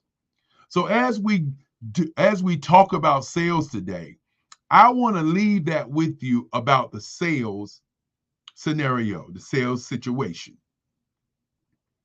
Today's theme is advertising, public relations, marketing, sales, merchandising. And these are key critical parts of your company. You cannot continue to be a great business if, in fact, you don't address these 6 pieces. When you're addressing these things, you don't have to look at your public relations as a challenge. You don't have to look at your advertising as a challenge, your marketing as a challenge, your merchandising and your sales as a challenge. What you must begin to do is break down each one of these before you begin to do business. Because if you don't, what happens when you don't understand the sales cycle? What happens when you don't have merchandise? What happens when you are not marketing or putting your company in front of your client? What happens when you don't look at your bells and whistles, your features and your benefits, your advertising? What happens when you don't have great public relations or press? As my great grandfather used to say, you must be relentless. You must be involved in the number 1 business in the world, which is thinking. You must be involved in number 2, which is research. But you must be relentless. You cannot get to the next level unless you are relentless. So with those things being said this morning, I just wanted to bring that particular piece to the platform. The Black Business Olympics, one of the largest business showcases in the history of Black business in the world. Yes, the world. We want you to understand that the reason that we do this is to connect you with the world, to get you to understand that their world is bigger than your backyard, that because of the pandemic that many people begin to start new businesses and meet new people because the globe was open up to a mindset, which was a mind shift, which is a part of the mind print that I talk about. And so I'll get an opportunity to talk about those different levels in our next conversation. But as we continue to say, genius is common. I hope you enjoyed the artwork that you saw earlier. I hope you saw how we set this whole conversation up for you so that you can see that on this day, which is the second day, which we talk about advertising, public relations, marketing, advertising, and sales, how all these things work together. So look at your business today. Do a deep dive, as they say. But more importantly, create your destiny. Utilize your genius, because genius is common. And I'll bring back the guy all the way from Africa, who's doing a great job, young man that I truly am proud of. I'm going to bring back Nathan Malinga. Hey, Nathan, how's it going? Hi, Dr. Eric. Wow, that's very great. I'm happy that you've shared some insights on marketing. And I think the fun fact that you don't know is that I've done marketing. I've done marketing and I've done digital marketing as well. And it's been a pleasure for you to share those insights with the rest of everybody that is watching. Otherwise, thank you so much. From me, I don't have any questions unless you do have a question to ask me. Well, I don't have any questions to ask you, young man. As we say, genius is common. I know you're going to talk about the scholarships, and of course, you're going to talk about the sponsors, and I will see you on the other side. Thank you.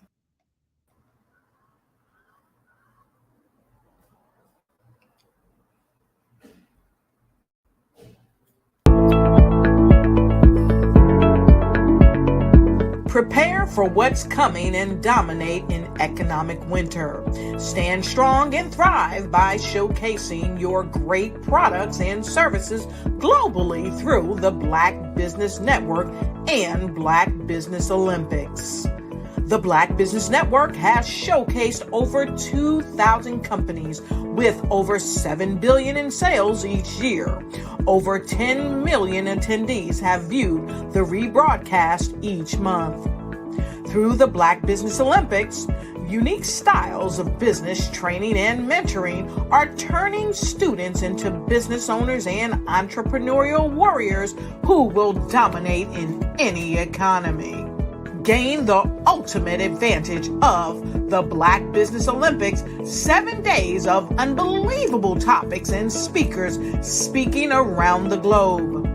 Donate your time and experience to provide expertise and scholarships to students worldwide and change the world. Now, more than ever, new insights, tools, strategies, and capabilities are needed. This is your chance for a major presentation to the world. Fill out the form and join the more than 2,000 speakers who have presented to over 200 countries. Join the Black Business Network streaming live into the metaverse, STEM City, Black Multiverse Enterprises, Hulu, Amazon, YouTube, iHeartRadio, Apple, Facebook, LinkedIn, Pod TV, IBM TV, Spotify, and Google Podcasts. Sign up today. Spaces are limited, and we will see you there.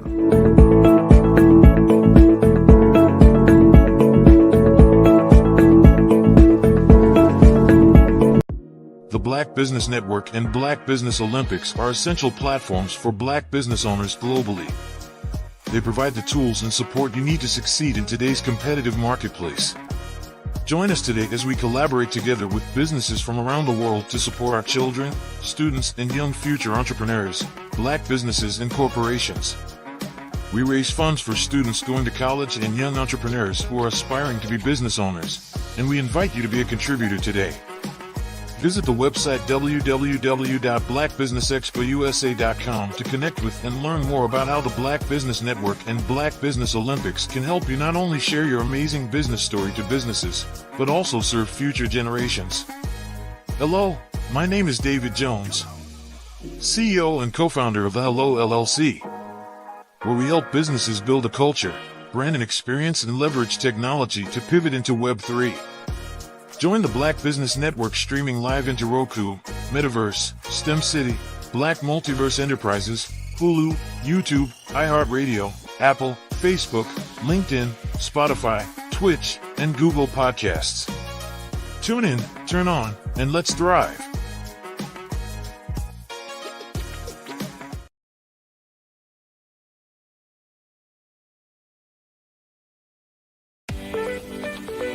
You are in the right place at the right time. The Black Business Network opens again for its Black Business Olympics, a 24/7 broadcast on business, strategies, global branding, social media marketing, finance, advertisement, and much, much more. Featuring the top, most powerful entrepreneurs and speakers and thought leaders from all around the world as they gather together for this phenomenal event. Join the Black Business Network streaming live into the metaverse, STEM City USA, Black Multiverse, Pod TV, Roku, Hulu, iHeartRadio, Apple TV, YouTube, TikTok, Instagram, Google Podcasts, Facebook, LinkedIn, IBM TV, Spotify, and Twitch. Tune in today and be a part of this amazing movement. The Black Business Olympics welcomes you.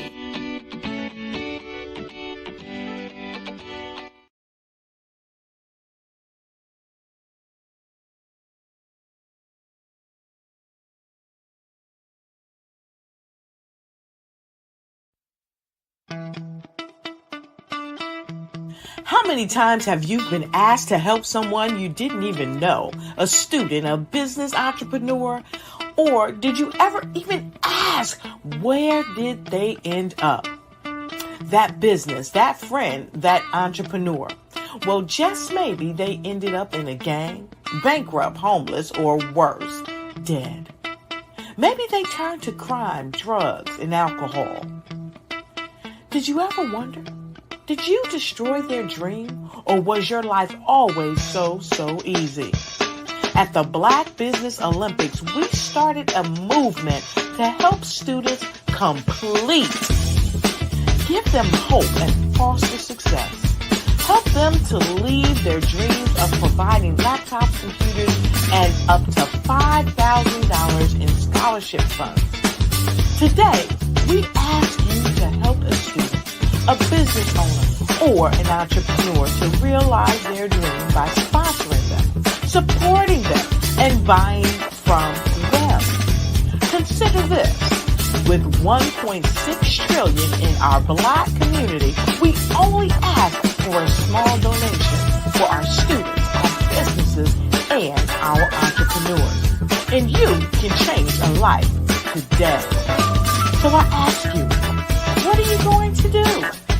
Sit on the sideline and watch our students in high school be leaders, miss out on their dreams from lack of resources? Or are you going to donate to the movement and change their future and yours as well? Give us a call today at 919-308-9090. Change their life by investing with action to the Black Business Olympic Fund.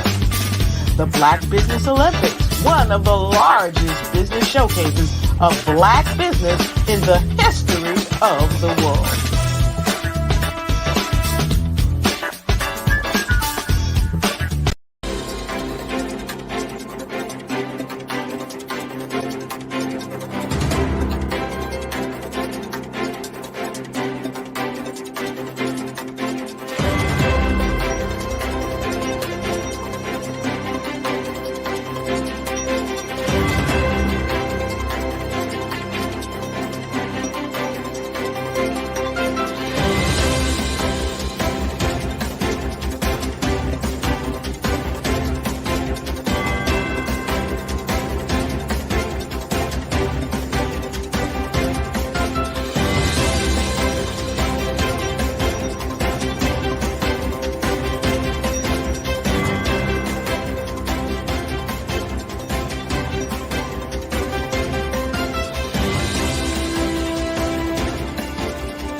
Dr. Eric Kelly III and a host of phenomenal speakers from all around the globe for this 7-day virtual event that you don't want to miss. The mission of the Black Business Expo is to raise scholarship money from kids all the way from high school, all the way from college. The Black Business Olympics is one of the largest Black business showcases in the world. It is an opportunity for businesses and companies to showcase their businesses globally. We are going to be giving away laptops up to $5,000 away to students. Again, I'm Olivia Appleberry, the founder of 2 Cents Finance and one of the speakers for the expo. I am so excited to see you there. For more info, go to www.blackbusinessexpousa.com or call 919-308-9090 and hope to see you there.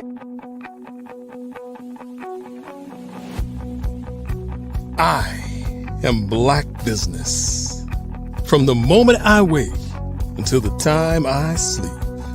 Yes, I am Black Business. I am Black Business. Tell me, are you Black Business?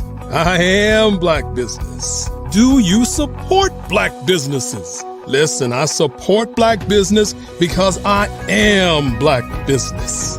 Black Business Expo, one of the largest business showcases in the history of Black business in the world. The world! Sign up today at www.blackbusinessexpousa.com or call 919-308-9090. I am Black Business. I am Black Business. From the moment I wake until the time I sleep, I am Black Business. I am Black Business. Are you Black Business? I am Black Business. Do you support Black businesses? I support Black business because I am Black Business. Black Business Expo, one of the largest business showcases in the history of Black America in North Carolina. Sign up today at www.blackbusinessexpousa.com or call 919-380-9090. I am Black Business. I am Black Business. From the moment I wake until the time I sleep, I am Black Business. I am Black Business. Are you Black Business? I am Black Business. Do you support Black businesses? I support Black business because I am Black Business. Black Business Expo, one of the largest business showcases in the history of Black America in North Carolina. Sign up today at www.blackbusinessexpousa.com or call 919-380-9090. I am Black Business.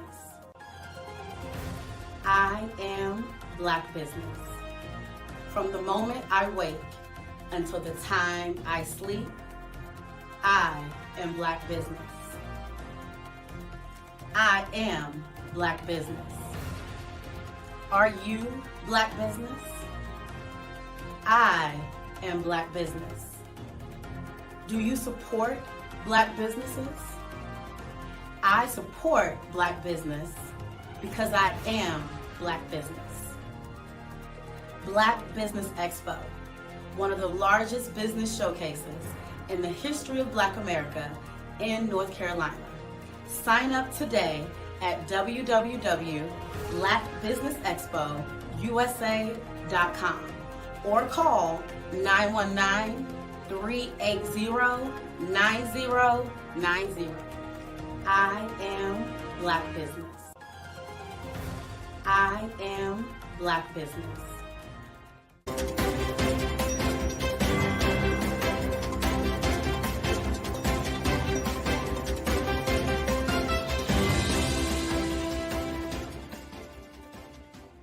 I am Black Business. From the moment I wake until the time I sleep. Yes, I am Black Business. I am Black Business. Tell me, are you Black Business? I am Black Business. Do you support Black businesses? Listen, I support Black business because I am Black Business. Black Business Expo, one of the largest business showcases in the history of Black business in the world. The world! Sign up today at www.blackbusinessexpousa.com or call 919-308-9090. I am Black Business.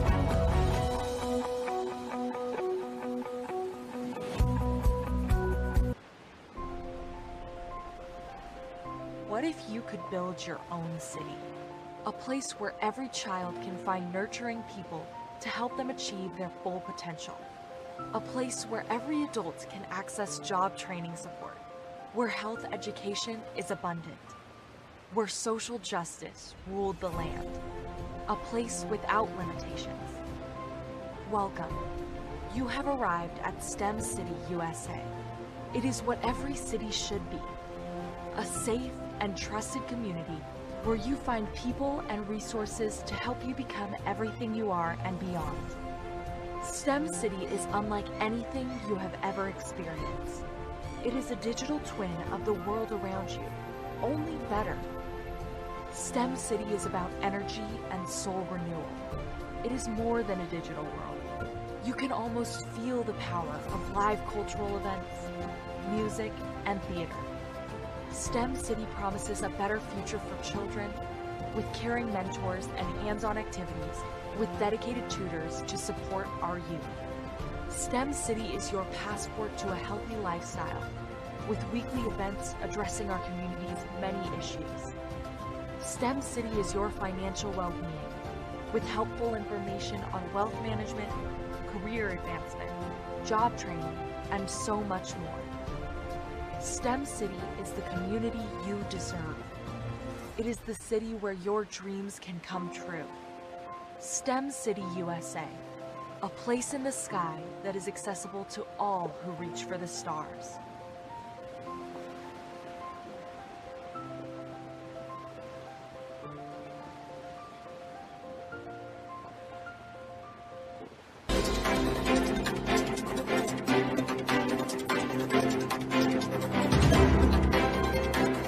I was born in a little village on the island of Haiti. Many deadly diseases pounded me. It is as if they were on a mission to end my existence on this earth. I refused to give up. In 1983, I left Haiti and came to the United States of America. And I came with $5, 2 shirts. I didn't speak any English. I came to Atlanta. I got a job. I was a doorman. I was a doorman with a dream. What I used to do, I used to come on stage. I'd rehearse this moment that I'm standing in front of you. That's the power of a dream. Maybe today is the day you begin acting as if you already have it. And then step out with full force. Take a risk. No condition is permanent. Don't let your situation distract you. You are chosen. You are called. You are born for a purpose in this life.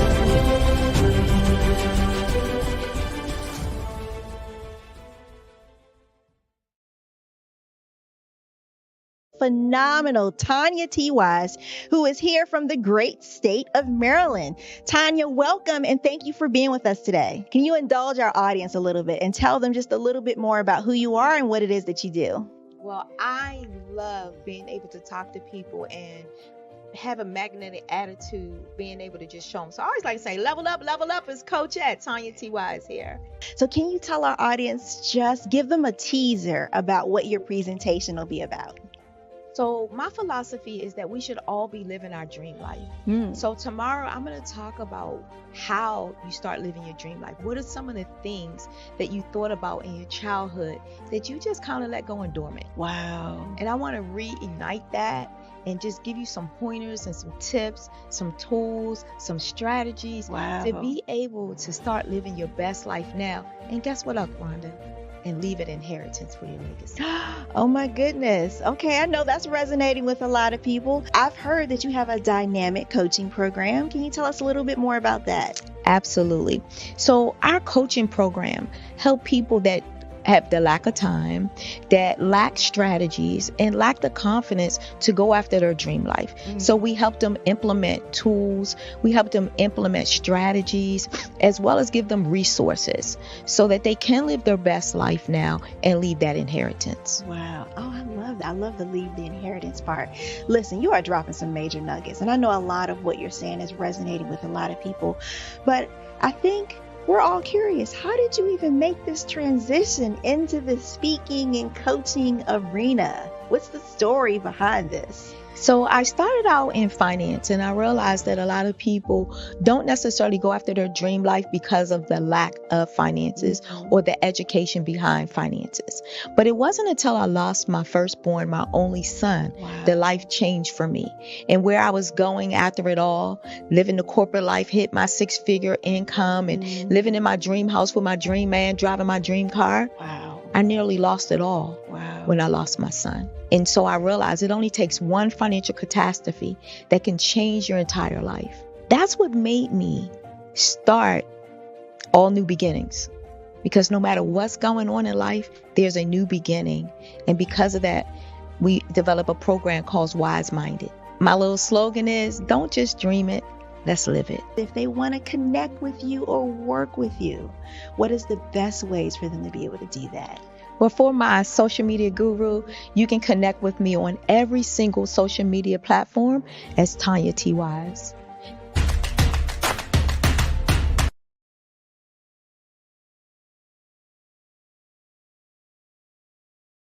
Five-Star BDM, Brand Development Masters, is a professional consulting and advisory group keenly focused on business development services for the small to mid-sized business and entrepreneurs. Although every business is unique, they often share business development challenges that can be addressed through smart branding. Services include process improvement and operations, digital strategy and transformation, business intelligence, digital marketing, and personal branding. Our business and personal branding company has helped a number of professionals and organizations to optimize and grow. This results in more business, more opportunities, better reach, positive outcomes. Visit www.fivestarbdm.com today to learn more. Are you a forward-thinking entrepreneur or business owner? The world is changing faster than ever, and it's time to pivot and adapt to the future. Hello LLC is here to help you do just that. Hello stands for helping enterprises leverage leading-edge optimizations. Our innovative solutions can streamline operations, reduce overhead costs, and give you a competitive edge in a market projected to reach $5 trillion by 2030. By pivoting to the metaverse, businesses can tap into a rapidly growing market that is projected to be a significant part of daily life for 25% of Americans by 2026. As a full digital metaverse agency, the Hello LLC can help you create custom solutions to streamline operations, increase productivity, reduce costs, and drive brand recognition. Why should you pivot to the metaverse with the Hello LLC? By leveraging cutting-edge technology, you can provide immersive experiences for your customers, expand your global reach, and unlock new revenue streams. Contact us today to make the pivot.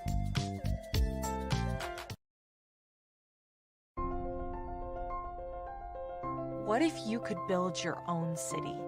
A place where every child can find nurturing people to help them achieve their full potential. A place where every adult can access job training support, where health education is abundant. where social justice ruled the land, a place without limitations. Welcome. You have arrived at STEM City, USA. It is what every city should be, a safe and trusted community where you find people and resources to help you become everything you are and beyond. STEM City is unlike anything you have ever experienced. It is a digital twin of the world around you, only better. STEM City is about energy and soul renewal. It is more than a digital world. You can almost feel the power of live cultural events, music, and theater. STEM City promises a better future for children with caring mentors and hands-on activities with dedicated tutors to support our youth. STEM City is your passport to a healthy lifestyle with weekly events addressing our community's many issues. STEM City is your financial well-being with helpful information on wealth management, career advancement, job training, and so much more. STEM City is the community you deserve. It is the city where your dreams can come true. STEM City USA, a place in the sky that is accessible to all who reach for the stars.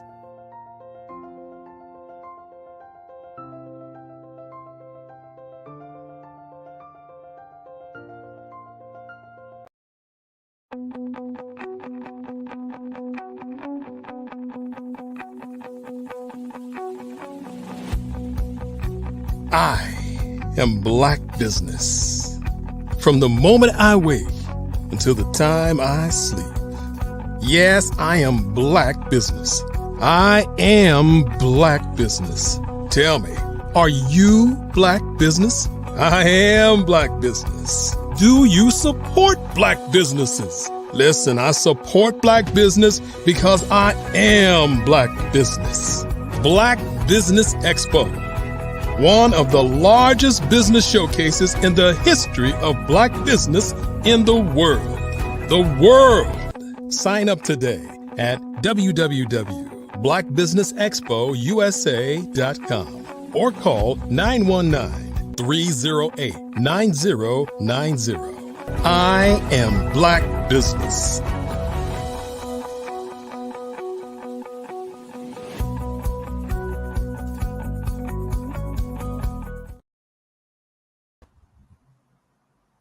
Hello, welcome back.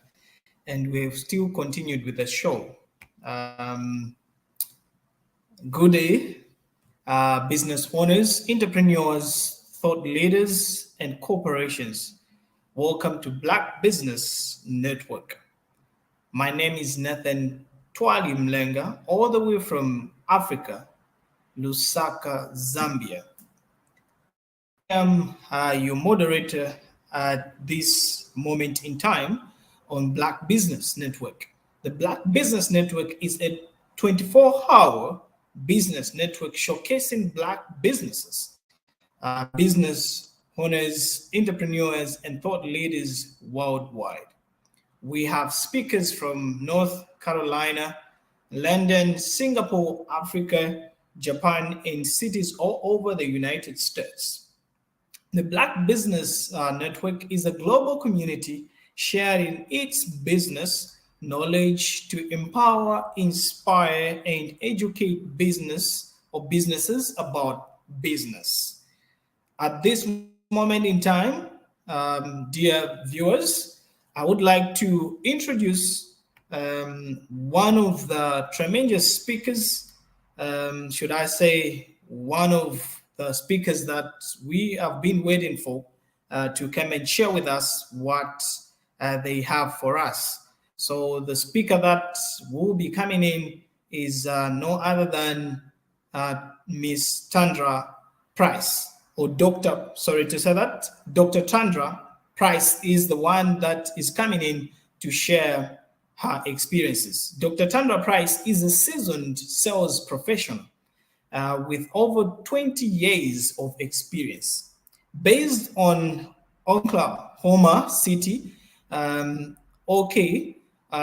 passion lies in the transformative power of networking, where meaningful connections can lead to incredible opportunities. Dr. Tandra recognized the need for guidance in navigating networking events after attending numerous gatherings that fell short of expectations. She saw people struggling with conversation skills and sought to change that. Through her strategic approach to network development, Tandra empowers entrepreneurs to win.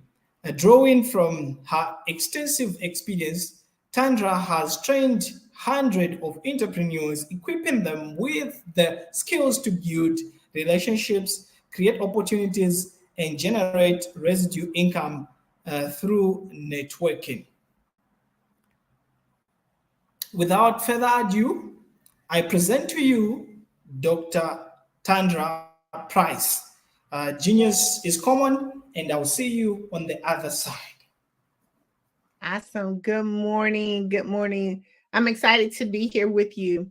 Just a little bit more information about me. I am a renowned international speaker, three-time best-selling author. I am an expert in network strategies. I am also the founder and owner of Tapped In magazine. It is a global publication where we service speakers, authors, and coaches. Our magazine solves the problem, making it easier for entrepreneurs to spread their message, expand their network, and reach a broader audience. Today, I'm going to be sharing with you one of my favorite topics, which is mastering the art of communication. I'm going to be sharing 5 keys with you on really how to master the art of communication. We're going to start with the best way to start a conversation. We're really going to be setting up the stage for you to build those relationships. The second key is we're going to find out when is the best time to network. When you ever have an opportunity to be in front of someone is the best time to network. Creating a solid networking using LinkedIn. We're going to talk about crafting your profile that effectively captivates your desired audience. We're going to talk about digital communication, which is the exchange of information, electronic device, and using different type of platforms. And lastly, we're going to be talking about creating an action plan, mapping out precise steps and strategies to accomplish your goal. I like to start with a quote of mine. Networking is an investment in your business. It takes time, and when it's done correctly, you can yield great results for years to come.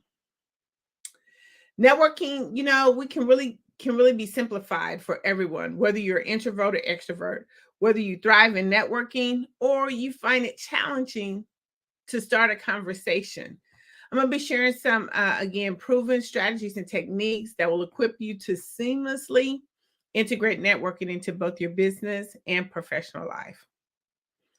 I want to start off with sharing some platforms to really optimize effective communications. We use these platforms all the time, and they really help us to be able to send our message out much faster, quicker, and effective.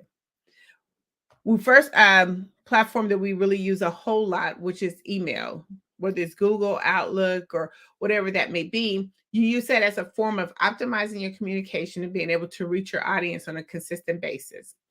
We have Slack. It's another big platform that is used quite often. Microsoft Teams, which is a lot of corporations and companies use that to be able to really integrate and talk within their company. Zoom, which is very popular, where you can be able to host webinars and events and do a lot of one-on-one connections there. Skype, WhatsApp, Google Meets is another good platform that allows you to be able to do that interconnection with really sending your message out and connecting. Facebook Messenger, which we all pretty much use if you have a smartphone or if you don't have a smartphone. But Facebook Messenger is another way to be able to communicate a message when you want to talk to someone directly. Twitter, Streamline, of course, the major thing that we use all the time, which is via our phone, via video chat. A lot of times video chats is so important because more times than often, people really look at your videos more than content because they want to see that interaction with you. Team chat is another good popular platform that really optimizes effective communication because it allows you to, again, to be in a setting to where you can talk amongst your team. LinkedIn is a huge platform that you can really optimize to be able to generate leads and talk with customers, and Instagram. All of those platforms have a way of really making a communication go out faster and effectively. The first thing we want to talk about is really how do we initiate conversation? I'm going to share some effective approaches with you. Some of these approaches that, we do on a daily basis that sometimes we really don't know that we're doing them, but there's really an effective approach when we're actually trying to connect with our prospect. The first one is we're going to talk about introduction. Introduction is really just merely introducing yourself to the prospect. And when you do this, it kind of gives you another connection for that person to interact with you. Normally, when you say hello, it gets an immediate response as hello. And also, it kind of helps you to start building that relationship up.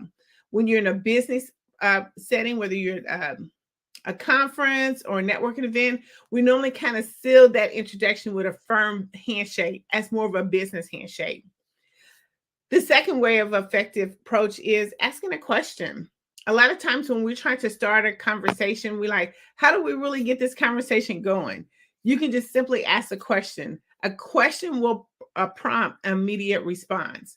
So make sure that we just kind of stay in that mode when you're actually out and talking to someone, no matter where you are. If you're asking a question, a person tends to normally respond. Compliments. Giving a person a genuine compliment is one of the best ways to initiate a conversation, because you're looking at something that you have in common or something that you like about that person, something that that person would love to talk about. We all love to talk about ourselves. Doing a compliment is the best way to get the conversation going. Ask for advice or an opinion. People love to be helpful and to give their advice and to give their opinion. Always ask, ask or for advice or opinion is one of the best ways to really initiate that conversation, to get an immediate response going, to get some feedback going. Humor, you can never go wrong with humor. I always think like humor is kind of like the icebreaker, because when you can kind of find humor in having a conversation, it initiates kind of a release of the tension. You don't feel so tight, so tense when you're trying to have a conversation.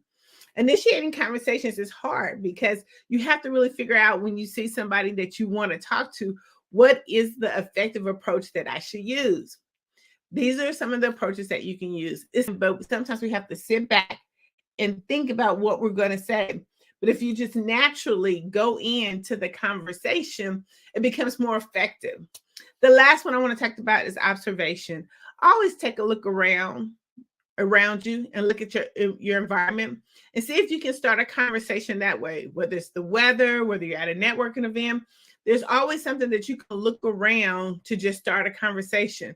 I mean, I could be in the grocery store line and I could just start a conversation just by looking at maybe what some of the other people are buying. Maybe that's a special recipe that they're trying. And you can kind of just initiate the conversation that way. But initiating a conversation and using effective approaches is really easy. It's something that we do, again, every day, but we don't really look at how we do them. But it's a way of how we're going to master the communication when we're trying to talk to someone. Because when using these effective approaches, it can lead into, oh, by the way, what do you do? I'm glad you asked. So we want to make sure that we have an agenda when we're looking at trying to start a conversation. Are we looking to, just be friendly? Are we looking to set an appointment? Are we looking to share our business? What is our agenda? And using those effective approaches will help you. Another thing that we talk about when we're looking at mastering the art of communication, where are some places to network? A lot of times it's more than just social media. We can network at a lot of different places. And I'm going to share some of these places with you. You can network at conferences and conventions, professional meetings, trade shows, exhibits, business networking events. We all tend to go, whether it's virtual or online, we tend to go to these events. Alumni gatherings, chambers, or commerce events. Those are some of the major events. They kind of specialize in having these group networking events. And it's a perfect time to network, to get to know who's in your community, get to know what businesses are out there, what's new and what's old, what's upcoming and trending. Meetup groups is another place to network. Workshops and seminars. A lot of us as entrepreneurs, we're always putting on different workshops or seminars. And as we're finishing those are the best time to network with potential clients who could be interested in your products and services. Career fairs. Just going to a career fair and just networking, you would be amazed at a lot of the people that you would be able to connect with that could probably use your products and services. Volunteering opportunities is another amazing opportunity for you to network. Toastmasters or even public speaking clubs. They're always looking for different people to come in and talk and present and show their business. Social clubs and recreational groups. If you have a special trade or something, you can be able to go to any type of recreational group and ask them to be a speaker to present your products and services. Online networking platforms is a huge opportunity to network. Community events and festivals and charities, fundraisers and galas. You can be able to network. It gives you an opportunity because you're all at a amazing and atmosphere that you can be relaxed and calm. As I talk about these places and you go to these different, locations and events, these are places that you can feel comfortable with. You could be in your comfort zone. And there's no better place than mastering the art of communication when you are in your zone. When you're actually feeling comfortable, you can be more open. You can be able to have that conversation without feeling so tense. It's almost like the icebreaker. When you're going into a location or a spot that is comfortable for you, it helps you to be able to master the art of communication. It helps for everything to just flow out very easily and seamlessly. Now, I want to talk about the benefits of networking. A lot of times we're like, I don't have time to network. There's no need for me to network. Yes, networking is a 24-hour process. We have to continuously keep networking. We have to make sure that we put that as a part of our business practice. There's so many benefits when you're networking. You establish connections, and it's not just a one-time hit or process. A lot of times when we're like trying to network or trying to build up our communication, it's something that has to be I call it marinated, something that has to be ongoing, incorporated into our daily process. It's not just once you reach that goal or once you reach that person. You have to continue to keep networking. You have to keep building up your resource. You have to keep building up your network. So let me just kind of share some benefits with you that if you network and you continue to keep doing it, these things will happen. One, is going to help you to increase your visibility. It helps you to be more recognized. It increases your chance of being considered for different opportunities. The more you network, the more visible you are. Collaborations, it leads you to partnerships and joint ventures that can be expand or reach, or it can expand or reach different offers and different avenues for you. A lot of times collaboration is the key when you're thinking about going to networking or mastering the art of communication. How can I collaborate with someone else? It gives you access to resources, information, tools. It helps you to, again, grow your business. It helps you with the latest trends. Another benefit of networking is brand awareness. It helps you to promote your brand to other businesses and broaden your audience. A lot of times, even with your introvert and you don't like to talk, I mean, just having your brand out there helps get that conversation started.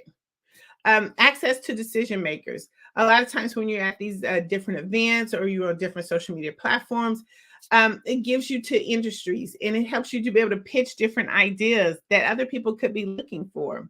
It makes opportunity so easy.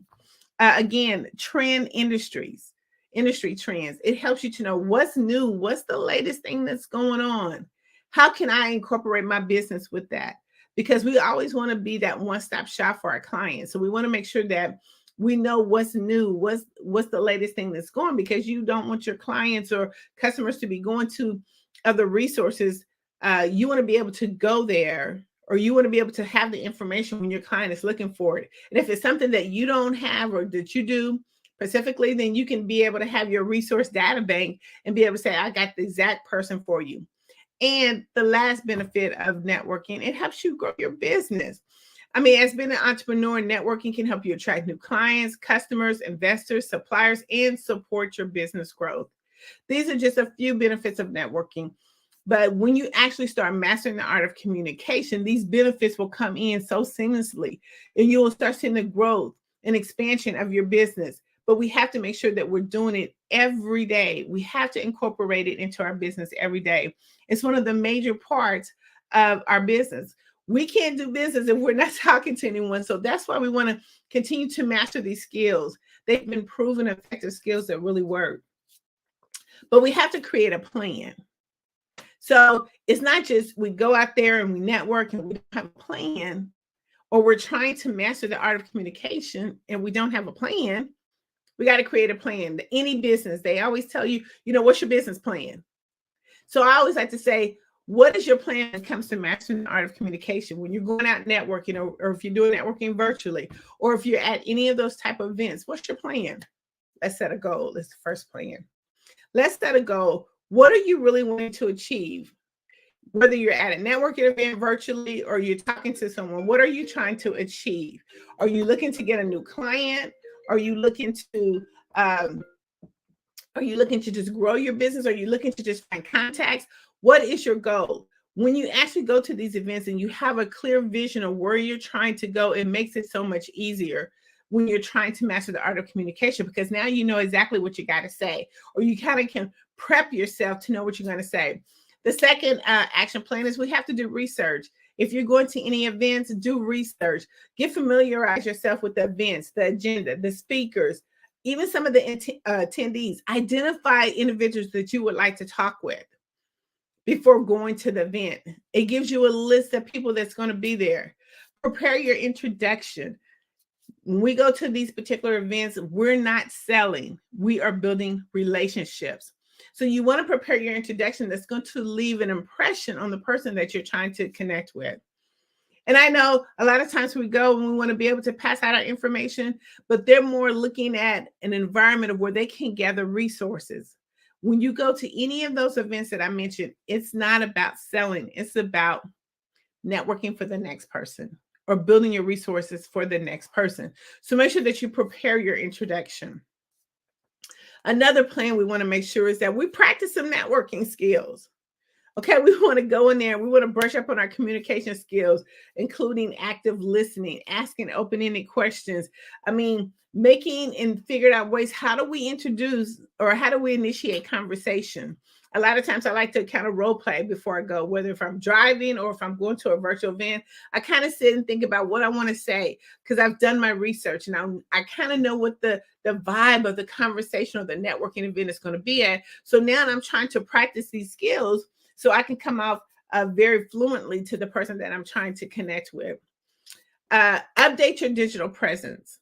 Make sure that when you are trying to connect with someone, no matter where it is, that your information is updated. Because one of the things right now with this social media interaction, we can just say, are you on Facebook, Instagram, LinkedIn?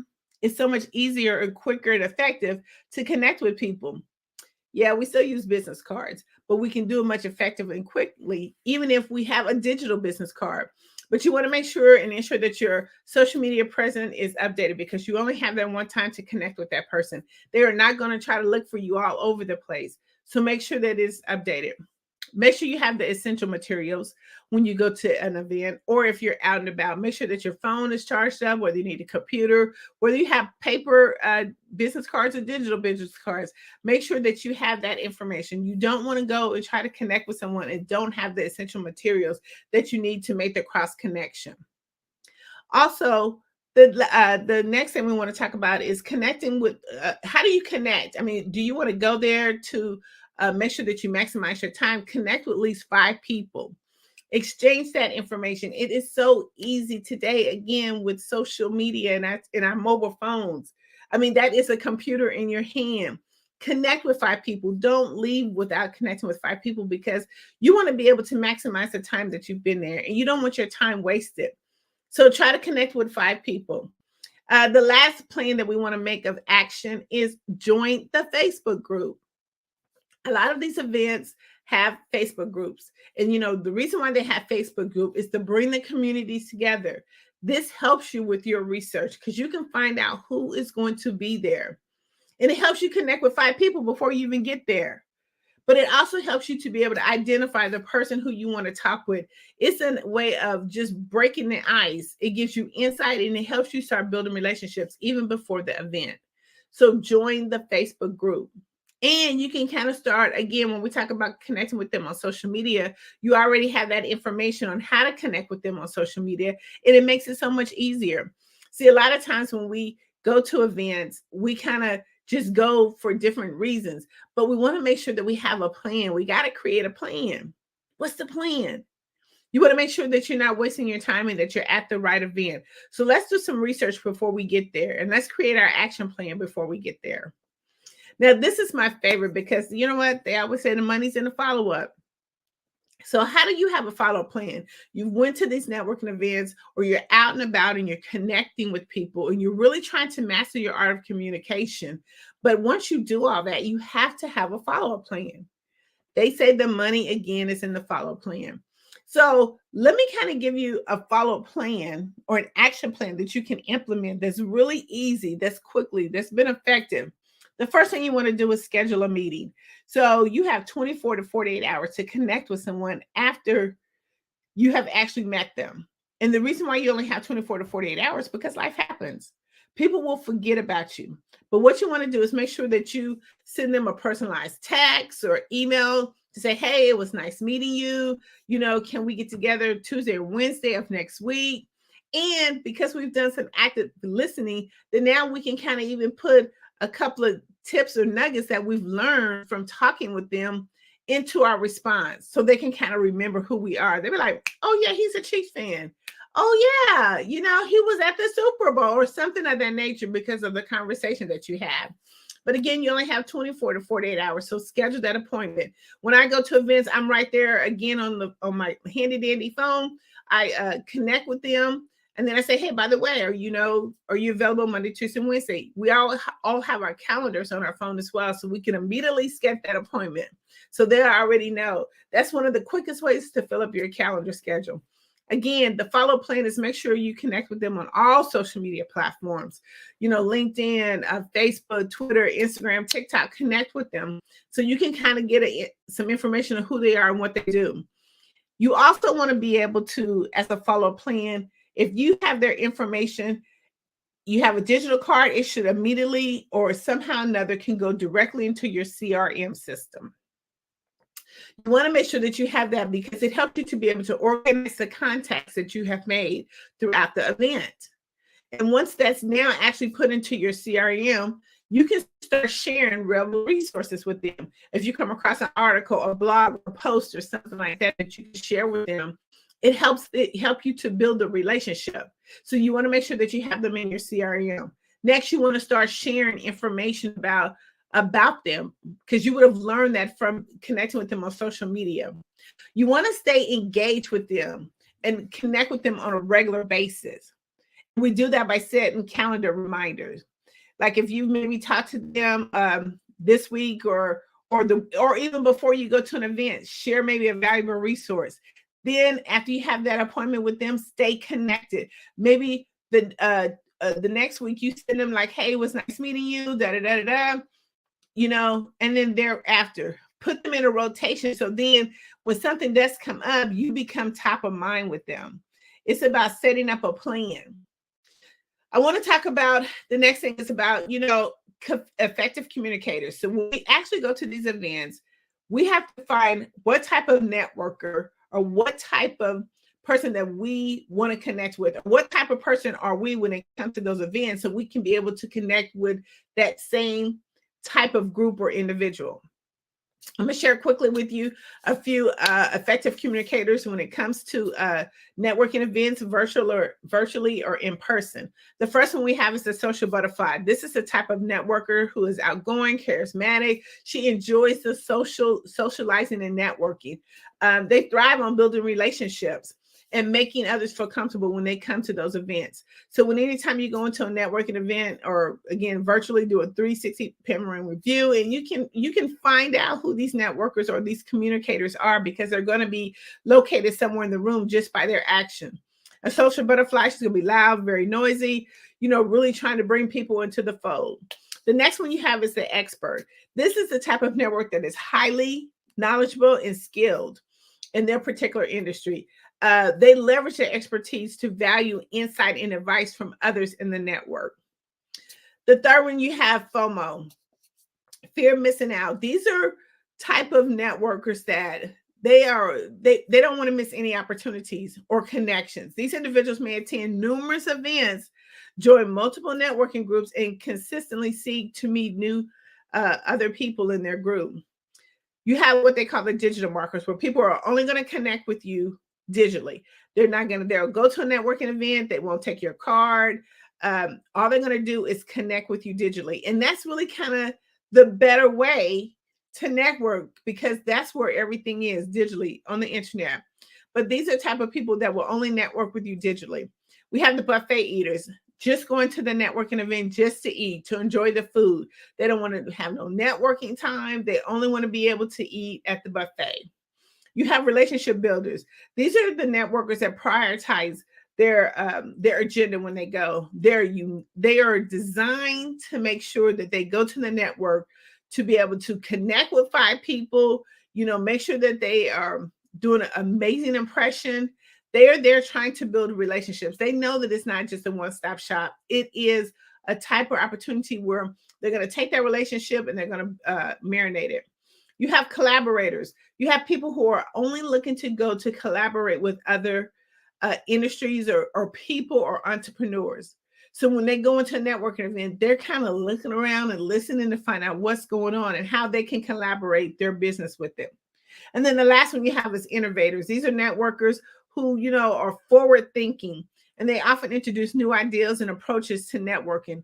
They're looking for new trends. So they're looking to identify those type of events when it comes to networking.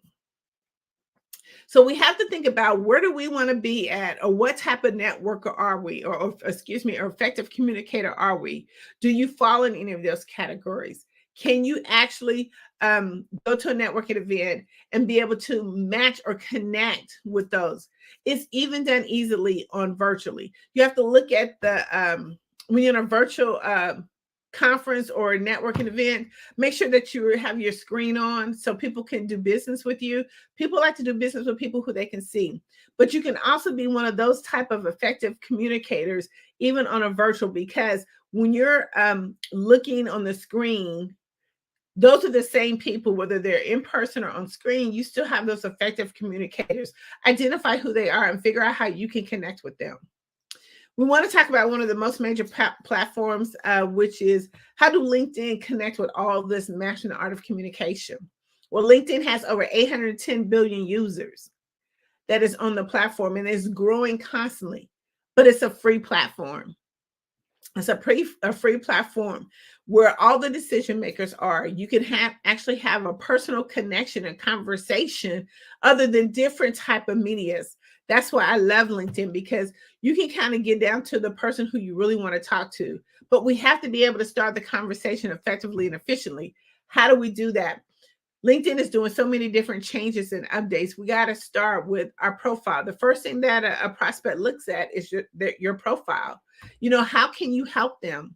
So you want to make sure that you have an amazing profile picture. You want to make sure that it speaks to who you are, is clear and concise, that you have a picture on there that's friendly, open, that you're open to communication. You have to make sure that you have a headline. A lot of times when I look at different LinkedIn profiles, there's not a headline there. People just kind of, have a blank screen, because LinkedIn was not really used in the way that it is used now. A lot of times LinkedIn was used just for professional uses, career advancements, and it's still used for that, but it's also used for a lot more different things.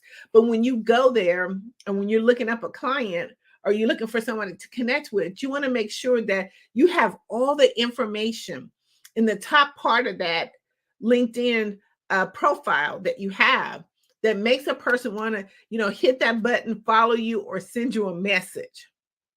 How can I connect with you? Hey, I noticed your profile, but these are the type of things that you have. You don't want to have a blank profile. And I can give you more information on that when we do our LinkedIn profile bootcamp.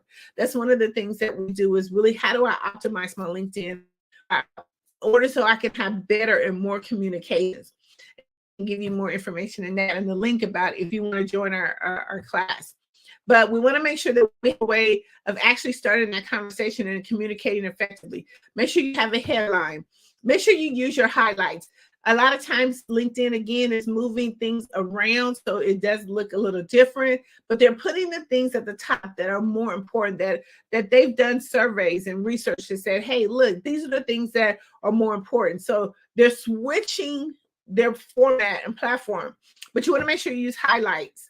What are those videos, reels, anything that you have effective posts that you can put in that little clip that talks about who you are and what you do, blogs, articles, anything like that.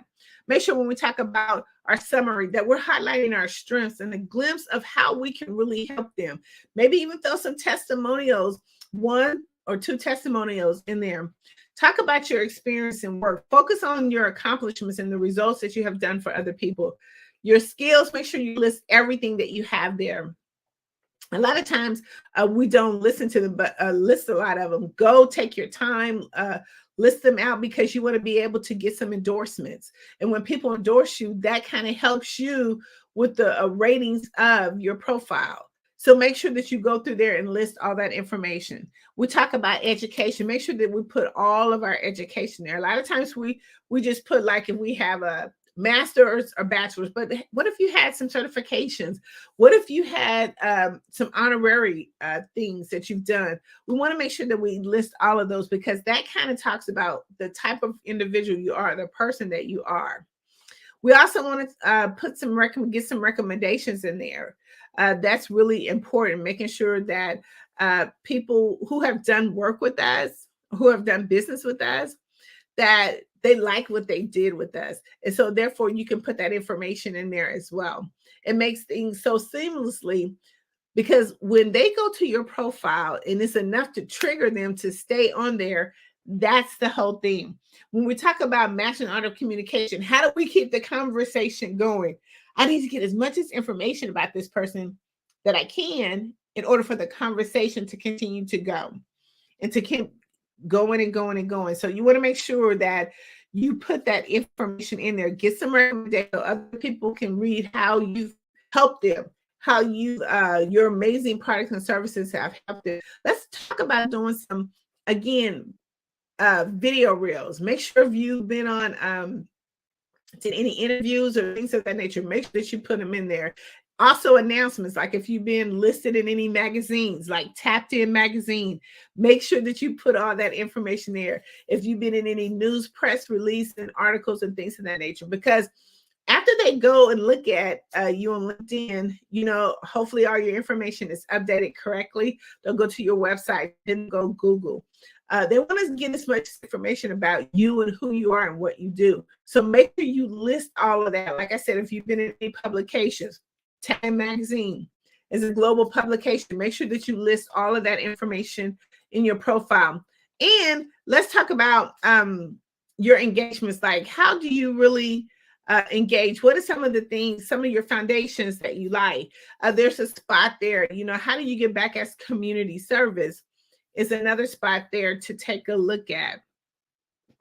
The last thing we want to talk about is the digital marketing aspect. So when we think about digital marketing, again, it's one of the fastest ways to get your message out there. Tapped In Magazine is a digital platform that does digital communication. We help you to amplify your voice. We help you to get your message out there, and we help you to expand your network audience. So when we look at being on a digital platform, we know, one, it can move faster. One, we know we can expose it to a whole lot of more people. Tapped In Magazine has over 700 plus online distribution users. We are in the UK. So just with that length of people that we have just as a distribution, we can make sure that you're seen, heard, and noticed. How do we do that? We do that by featuring you on the front cover of the magazine. Now, it's nothing better than being on the front cover of a magazine. A lot of us at some point in time will be like, hey, it would be kind of cool to be on the front cover of a magazine. That magazine, not only have you been on the front cover, now becomes a statement, because when you try to connect with other people, or you're trying to go to different meetings and trying to get different contracts, you want to show your credibility. When you hand them the magazine, if you've been on the front cover of a global publication, which is Tapped In magazine, it changes the game.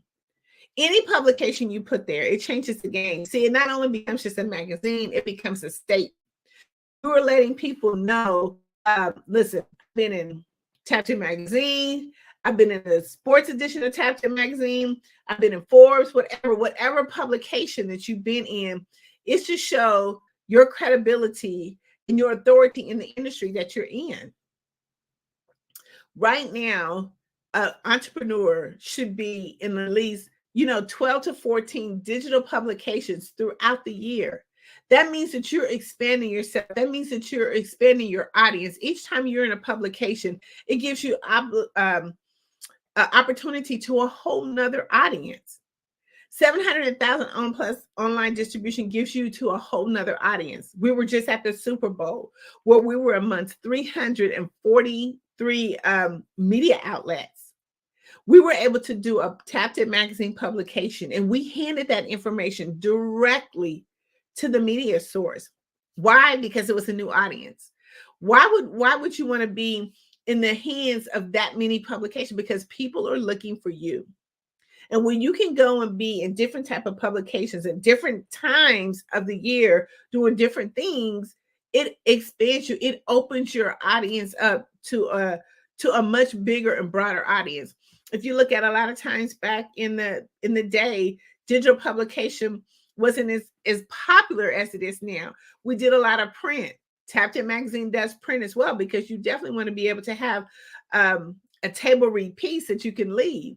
But print was done to where you had to go to the magazine location or to the newsstand and buy a publication.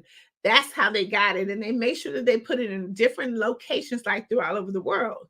Now, just with a digital of a button, with just a click digital link, it can go faster. You can be the face of so many different industries because of how you actually been able to market and brand yourself. Digital publication is one of the biggest, most popular ways to get your message out. And Tapped In magazine can help you with that. Right now, we do a publication every other month. And one of the things that we're looking at doing right now is for Women History Month. We know that women have changed the game. They've changed the space. They are creating history like no other. Like now, right now, we have so many women that have been a part of creating history by putting books out there, anthologies out there. They've started businesses. They've incorporated different things. We've come a long way, even from people in our history that have been amazing trailblazers. But now we're doing it today, and we need to be able to leave the footprint for the next generation. You want them to read about you, what your story was. You want them to read about what you did, how you were a transformation to other people. We're laying down the footprint. And one of the things that Tapped In magazine is doing is we're celebrating the queens of influence. So we're looking for amazing women entrepreneurs to be a part of our Women History Month. It's going to be going out at the end of March. You have the deadline of March 15th, but it's an amazing publication. We do one every year, and it's just amazing results that we get from the women being in there. I'm impressed of all the things that women are doing. They're making their stands. They're putting their foot down. It is amazing. And we need to celebrate them. We need to be able to give them the applause for the things that they're doing, from sports to politics to entertainment. It's just amazing. And our young youth that are doing amazing work, becoming Miss Teen USA, Miss, Teens or Miss Americas. We need to be able to celebrate these women because they are the mark of history. So join us for our Women's History Month, and it'll be a digital and print publication. Tapped In Magazine is doing something amazing that's moving the needle. We're moving the movement in 2024, and we want you to be a part of it. So when you think about digital publication, we want you to think about Tapped In Magazine. You can always reach us at tapinmagazine.org. It is one of the major, publications that can be found on Google. It can be found on any type of platform. Google us up and look at some of our amazing publications that we've done. We also do publications for speakers, authors, and coaches. If you have a conference or something coming up and you want to be able to amplify those speakers that's in your conference, let people again know this is your conference. We design a publication specifically for your event.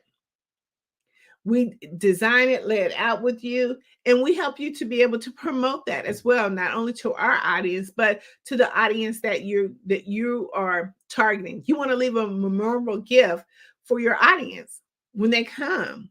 Again, it not only becomes a publication, but it becomes a statement. This is what people will remember about your event when you have this amazing, captivating publication that you can leave with them. And it helps to be able to set the tone for your event and for the events to come after that. Because we want to make sure that the people that are in your event, that we highlight them to the fullest. We want to make sure that they are recognized on all different type of platforms.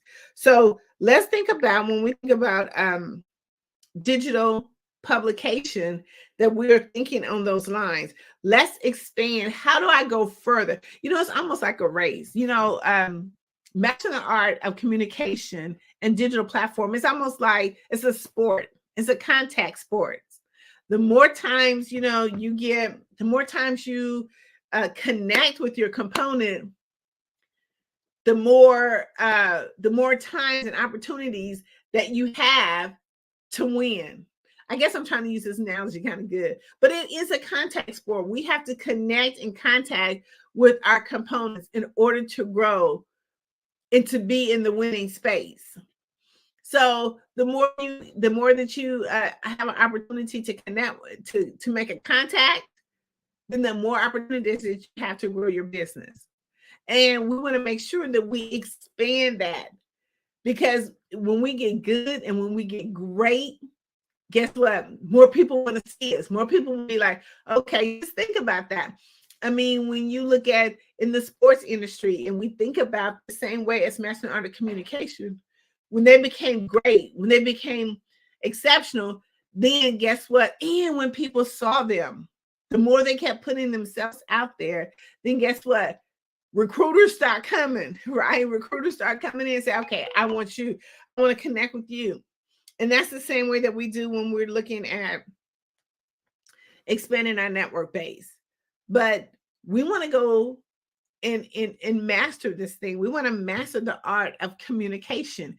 And we do that in those particular ways. How can I be good at being good? How can I make sure that people know who I am and what I do? We have to make sure that we follow the Mastering the Art of Communication, these amazing strategies that I've shared with you, that you master those. We practice those, and then we put them into place, because the more that we are seen, heard, and noticed, the more people are going to want to do business with us. The more that we put ourselves out there, the more people will want to do business with us. So we want to make sure that we're at the forefront of everyone. We want to make sure we're at the forefront of our clients, because if you're not, then they're going to want to do business with other people who are more visible, who are mastering the art of communication. And that's where Tapped In Magazine comes in. Again, we do our LinkedIn optimization program to help you to really master that platform of over 810 million users. We want to make sure that you're able to master that platform. We also help you to do that in several different ways. We optimize your LinkedIn platform. Then guess what? We're going to show you how to make those connections with those decision makers. We want to be able to put a plan in place, an actual plan in place that will help you to be able to grow your LinkedIn. We went from helping clients, who had maybe 200 followers to now they have over 5,000 followers just with our simple method of being a part of our LinkedIn bootcamp. We want to make sure that we really optimize that in an amazing way that really highlights who you are and what you do and how you can help them. And then we follow that with a digital plan. We want to make sure that, okay, now we've got you real set. You're getting clients coming in, you're making those connections, you're setting those appointments. But now we want to take it just a little bit further. We want to make sure that just not only these 810 million users see you, but we want to make sure that your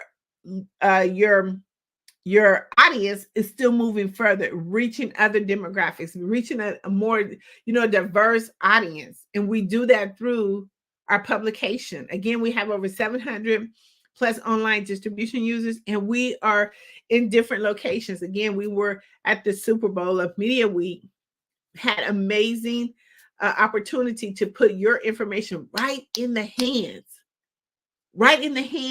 of over 343 media outlets.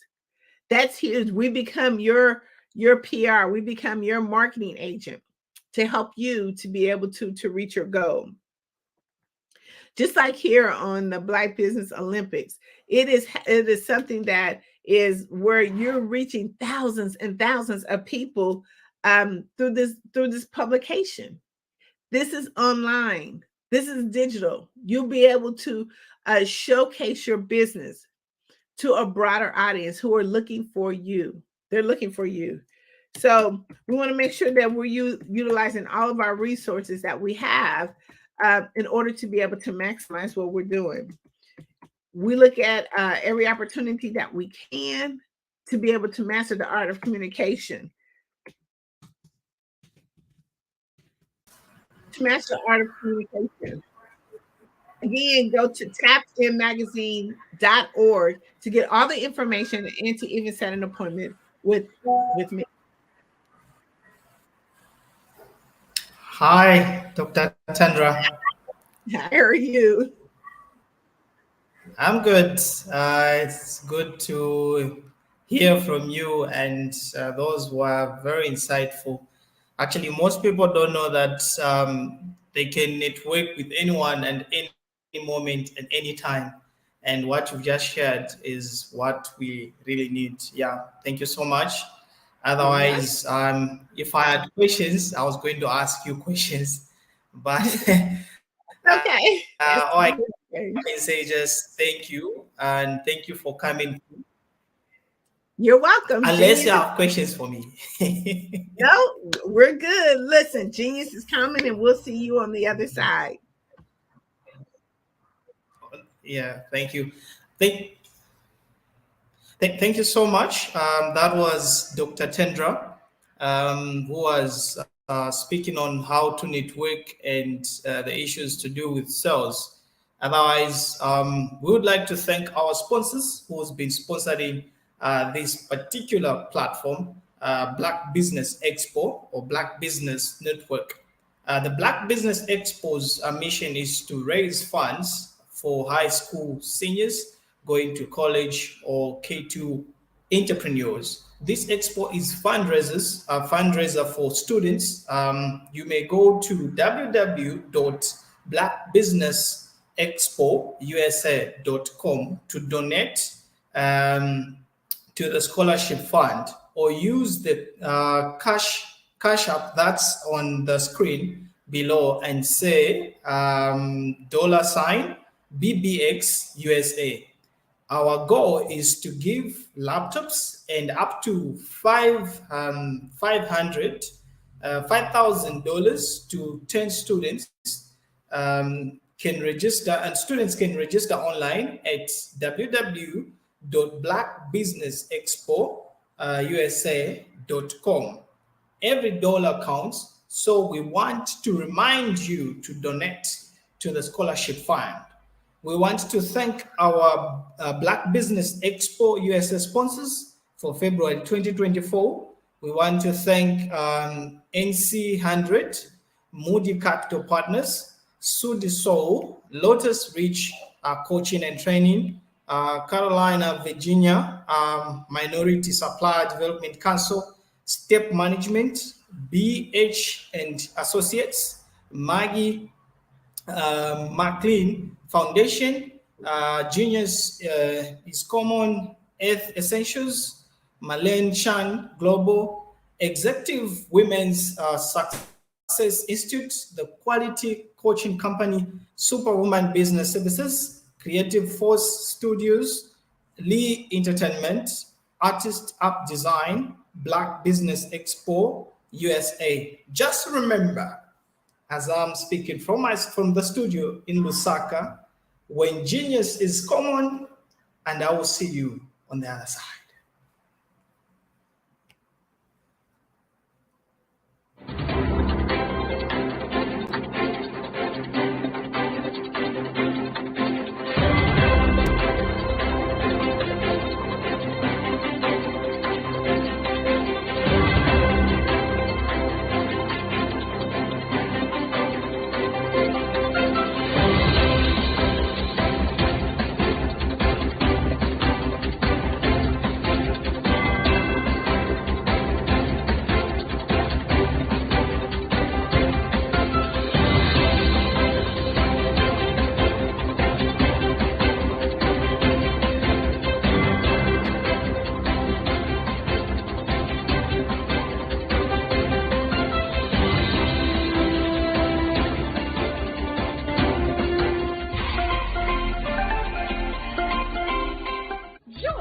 Dr. Eric Kelly III and a host of phenomenal speakers from all around the globe for this 7-day virtual event that you don't want to miss. The mission of the Black Business Expo is to raise scholarship money from kids all the way from high school, all the way from college. The Black Business Olympics is one of the largest Black business showcases in the world. It is an opportunity for businesses and companies to showcase their businesses globally. We are going to be giving away laptops up to $5,000 away to students. Again, I'm Olivia Appleberry, the founder of 2 Cents Finance and one of the speakers for the expo. I am so excited to see you there. For more info, go to www.blackbusinessexpousa.com or call 919-308-9090 and hope to see you there. I am Black Business. From the moment I wake until the time I sleep. Yes, I am Black Business. I am Black Business. Tell me, are you Black Business? I am Black Business. Do you support Black businesses? Listen, I support Black business because I am Black Business.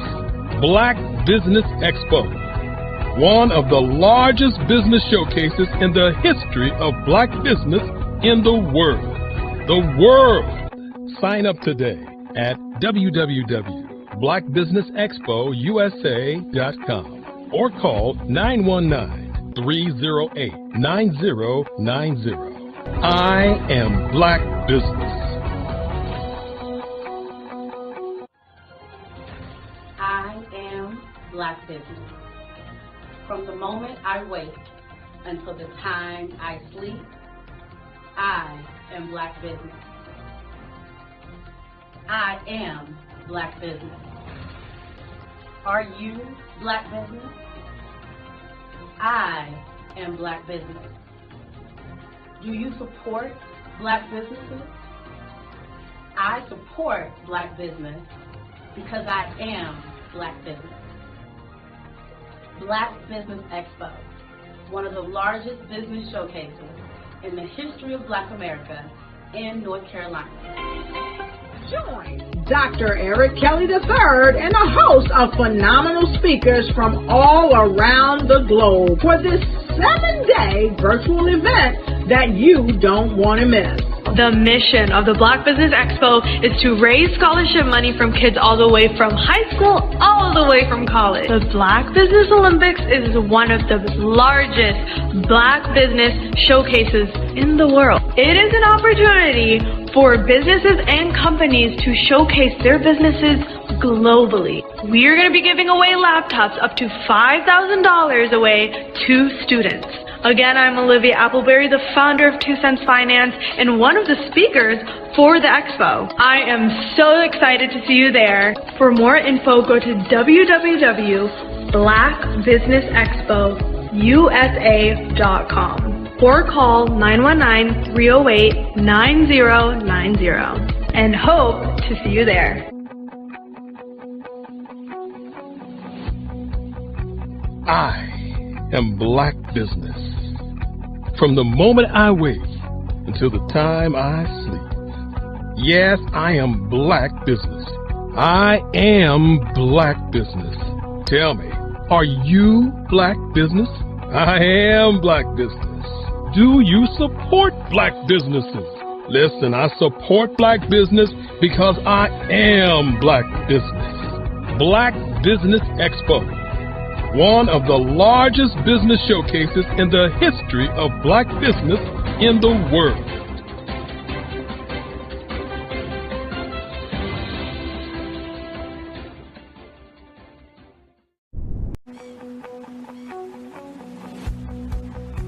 I am Black Business. From the moment I wake until the time I sleep. Yes, I am Black Business. I am Black Business.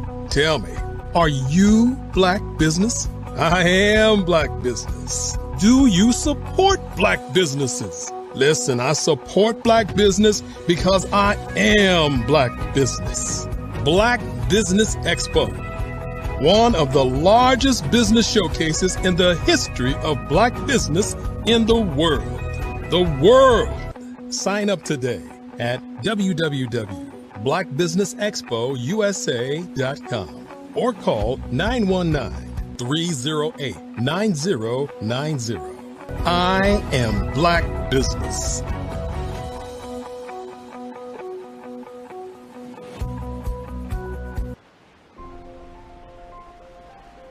What if you could build your own city? A place where every child can find nurturing people to help them achieve their full potential. A place where every adult can access job training support, where health education is abundant, where social justice ruled the land. A place without limitations. Welcome. You have arrived at STEM City USA. It is what every city should be. A safe and trusted community where you find people and resources to help you become everything you are and beyond. STEM City is unlike anything you have ever experienced. It is a digital twin of the world around you, only better. STEM City is about energy and soul renewal. It is more than a digital world. You can almost feel the power of live cultural events, music, and theater. STEM City promises a better future for children with caring mentors and hands-on activities with dedicated tutors to support our youth. STEM City is your passport to a healthy lifestyle with weekly events addressing our community's many issues.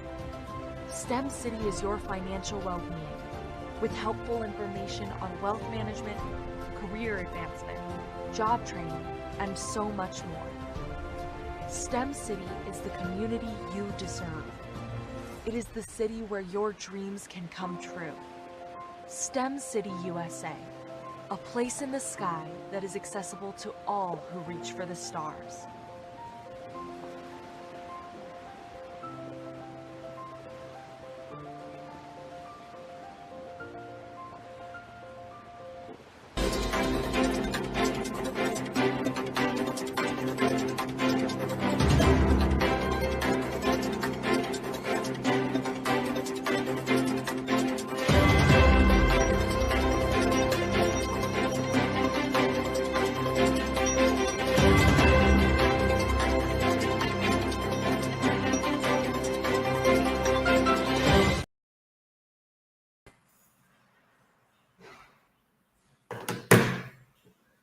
Hello, welcome back as we continue the program. Good day, ladies and gentlemen. Good day to you, our viewers, and thank you for being with us up to this time. Business owners, entrepreneurs, thought leaders, and corporations. Welcome to Black Business Network. My name is Nathan T. Mlenga, all the way from the studios of Lusaka, Zambia, Africa. I am your business moderator for this day on the Black Business Network. The Black Business Network is a 24-hour business network showcasing Black business owners, entrepreneurs, and thought leaders worldwide. We have speakers from North Carolina, London, Singapore, Africa, Japan, and cities all over the United States. The Black Business Network is a global community sharing its business knowledge to empower, inspire, and educate businesses about business. Our next speaker who's going to speak in the next 40 minutes is no other than Grant McGuire. Grant McGuire and isn't just a brand, but is building a better world as CEO of 5-Star BDM. So you can find that if you just Google 5starbdm.com.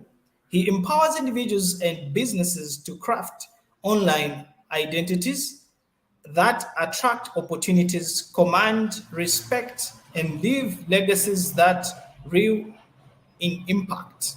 His flagship podcast, Follow the Brand, consistently nerds top sports, has awarded a top 10 podcast by FeedSpot and New World Report this year. Thanks to a top 10 podcast by Fit10 and New World Report, which is this year, as I already stated. Thanks to Grant's talent for extracting actionable insights and inspiration from industry leaders. But Grant's influence extends far beyond the microphone, where we normally see him. Is a fervent advocate for diversity and inclusion in healthcare, earning the prestigious Personal Brand Development Award 2023 from New World Report for his tireless efforts to close disparities and amplify underserved voices. When he's not championing healthcare equality, you will find Grant mentoring young leaders, inspiring audiences at conferences, or casting a line in the vibrant waters of Miami. Grant's infectious enthusiasm, unwavering integrity, and genius desire to make a positive ripple are woven into everything he does. Is a living testimony to the power of personal branding, not just for personal success, but for creating a world where everyone can thrive. Ladies and gentlemen, without further ado, I present to you Grant. Just remember, when genius is common, and I'll see you on the other side. Thank you, Nathan. That was wonderful. Thank you for bringing me up all the way from Zambia, Africa. Wow, that's a privilege. I know it must be a little late for you. I would figure in that area of the world. Yeah, it's 6 actually. Wonderful, wonderful. Well, let us get started. We're going to have a candid conversation. And I want to say good afternoon, good morning, good evening to all my fellow visionaries and entrepreneurs. And I'm here today as the voice behind the Follow Brand podcast and TV series, where I have the privilege of chronicling exciting journeys within our industry and within the diaspora of Africa and Black people across the world. So today, I am very happy to unravel a story that's not just inspiring, but a testament to the power of strategic partnerships and business development. I would detail the pivotal changes that an innovative tech solutions company took by using services from 5-Star BDM. And I want you to imagine, if you will, a team of brilliant minds, nestled right in the heart of Silicon Valley, California. And they were creators of groundbreaking software, and they were poised to redefine the technological landscape. Yet, despite their innovation, they were having problems, and they were in the shadows of the market, and their voice was drowned out amongst all the digital chaos in the market that we see today. And the spirit that once fueled late night coding and sessions and began to wane under the weight of unseen potential. And it was during this period of introspection that fate played its hand, and the Follow Brand podcast and TV series became their weekly ritual and a beacon in the storm of their uncertainties. And amongst the narrative shared, one name resonated with increasing intensity and consistency, and that was 5-Star BDM. And our narrative-driven approach sparked a light within them, which mirrored the untapped potential they felt within themselves. Now, the journey from realization to action is often fraught with a lot of hesitation. And for this company, the continual exposure to the triumphs of others became the catalyst for their own evolution. The gap between their technological expertise and their storytelling capabilities became painfully apparent, and that fueled a strong desire for change. It was a classic tale of innovation stifled by invisibility. Now, this startup tech company extended their hand toward us and initiated a partnership that would not only redefine their trajectory, but also challenge the very paradigms of their market engagement. Together, we embarked on a journey of strategic realignment, focusing not just on what, but the why and the how of their innovations. The assessment phase is a crucial component of the 5-Star BDM methodology. It is the initial step where we dive deep into understanding our clients' unique challenges, aspirations, and the underlying problems that hinder their growth. Now, this phase is dedicated to active listening, empathetic understanding, and strategic questioning, laying the groundwork for successful partnership and solution development. This journey begins with an initial consultation, where we establish a rapport with our client. This is not just a meeting. It's the start of a strategic partnership. We encourage clients to share their story, their vision, and the obstacles they face. Now, this open dialogue helps us gauge the depth of the problem and the impact it has on their business. We delve into understanding the business's core functions, market position, and competitive landscape. And this includes reviewing their business model, the customer base that they have, the product or service they offer, and the market differentiation. Now, understanding the broader business context allows us to identify not just surface level issues, but also the underlying problems that might not be immediately apparent. Now, through a series of targeted questions, we identify specific pain points. Now, this could range from the declining sales that they're having, low customer engagement, inefficient processes, or outdated technology, which we see a lot in our sector. And we aim to understand the symptoms of the problem and how they affect the overall business health. Now, once we have identified the pain points, we analyze their impact directly on the business. And this involves quantifying the effects on sales, productivity, customer satisfaction, and other key performance indicators or KPIs.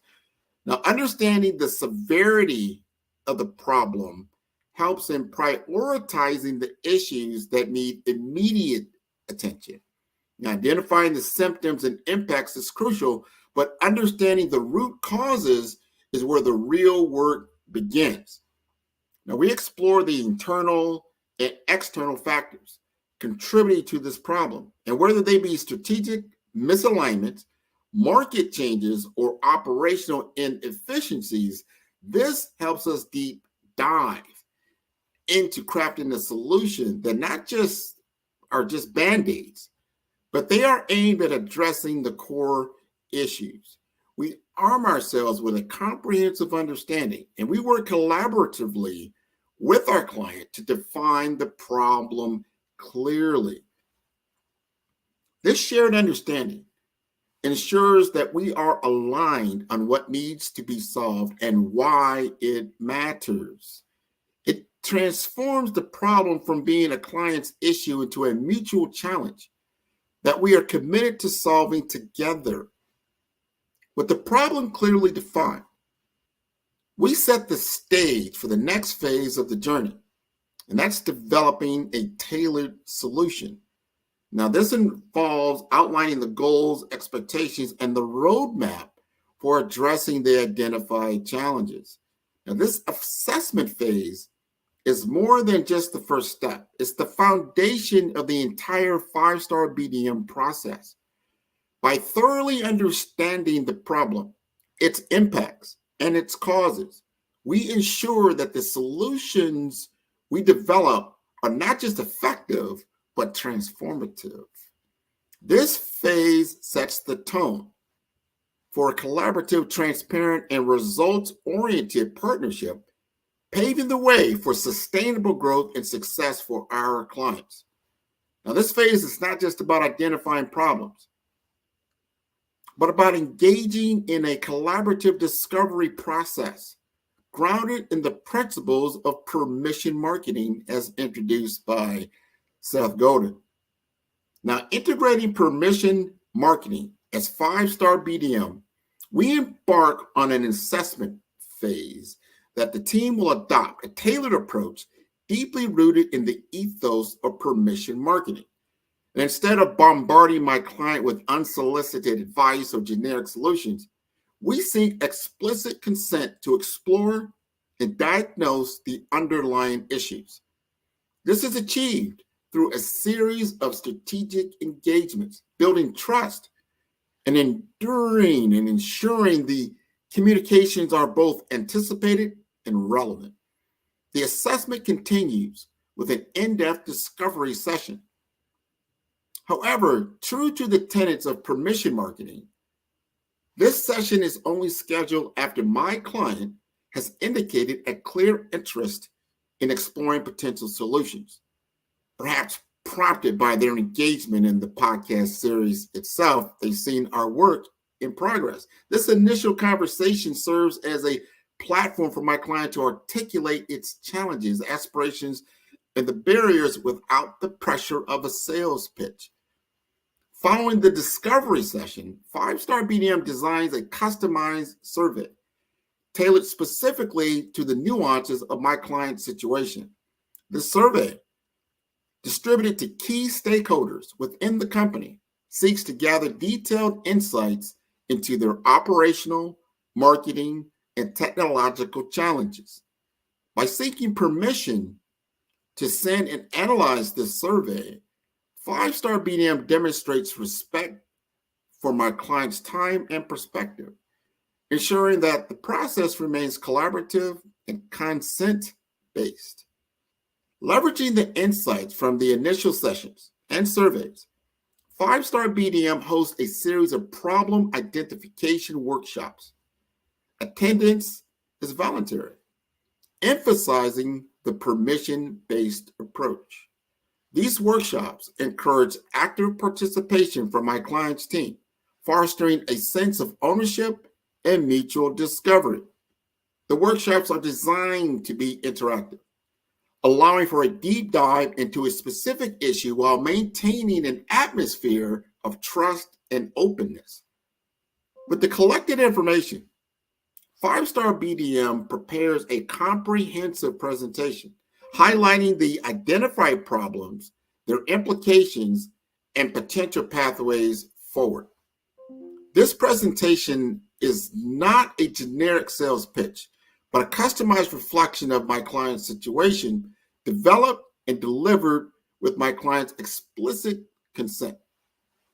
Now, this ensures that the proposed solutions are directly aligned with the client's needs and goals, reinforcing the value of the permission-based approach.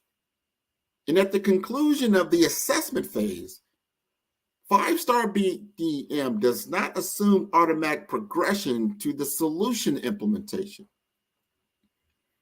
Instead, we present a roadmap for moving forward, seeking explicit permission from my client to proceed. This step reaffirms the commitment to a marketing and business development strategy that respects the client's autonomy and decision-making process. By weaving the principles of permission marketing into the fabric of the assessment phase, 5-Star BDM ensures that the entire process is client-centric, respectful, and highly personalized. This approach not only sets the stage for a more effective and tailored solution, but also strengthens the relationship between 5-Star BDM and my client, fostering trust and respect. And as we move from awareness to advocacy, the natural progression from understanding my client's challenges through the assessment phase, combined with the implementation of permission marketing, sets the stage for a life-changing customer journey. This journey is marked by a series of strategic touchpoints, each designed to move prospects from awareness to advocacy seamlessly. And once we've identified the pain points, we analyze their impact on the business. Now, this involves quantifying the effects on sales, productivity, customer satisfaction, and other KPIs, or key performance indicators.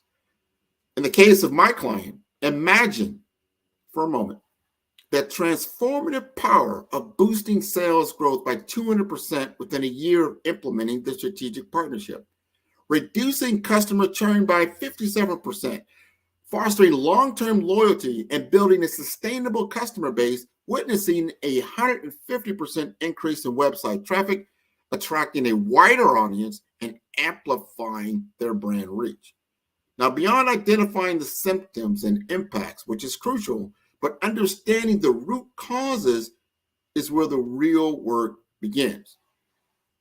Now, we explore both the internal and external factors that contribute to the problem, whether they be strategic misalignments, market changes, or the operational inefficiency. So for my client, the root causes included limited brand awareness and weak market positioning, ineffective communication strategy, resulting in a disconnect between their innovative solution and their target audience. Initially, the prospects are introduced to my client through carefully curated webinar content that addresses their specific challenges and interests.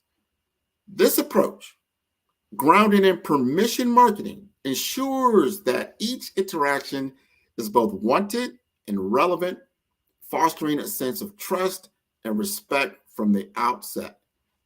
As these prospects engage with my client's content and express interest, they are gently guided through the personalization journey, the follow-up communications that are tailored to express their needs and feedback, which help to deepen the relationship, turning interest into genuine engagement. And by the time my client reaches out directly to discuss potential solutions, the prospects are no longer cold leads. They are informed, interested parties who have already recognized my client's value and expertise.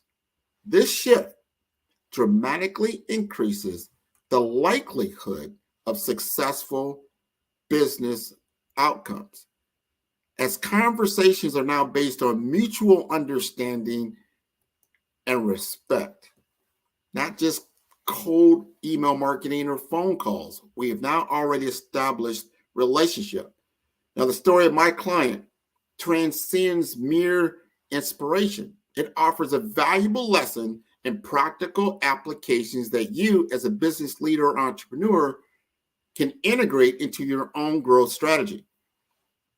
Now, this narrative plays a crucial role in captivating your audience and establishing your brand identity and conveying the value proposition of your product or service. Craft a compelling brand narrative that resonates with your target audience. Identify your core values. Translate the impact of your offerings and weave these elements into a story that connects on an emotional and intellectual level. True growth starts with a deep understanding of your customers' needs, challenges, and aspirations. Don't just build what you think is good. Build what your customers need. Conduct research, engage in customer interviews, and actively listen to their feedback. This allows you to tailor your offerings, your messaging, and entire customer journey to resonate with their specific needs. Collaborating with the right partners can accelerate growth and provide access to expertise that can fill your skill or resource gaps. Identify reputable companies with complementary expertise that align with your vision and values, and explore strategic partnerships that can enhance your marketing reach, product development, or your operational efficiency. Building trust and respect with your audience fosters long-term relationships and fosters brand loyalty.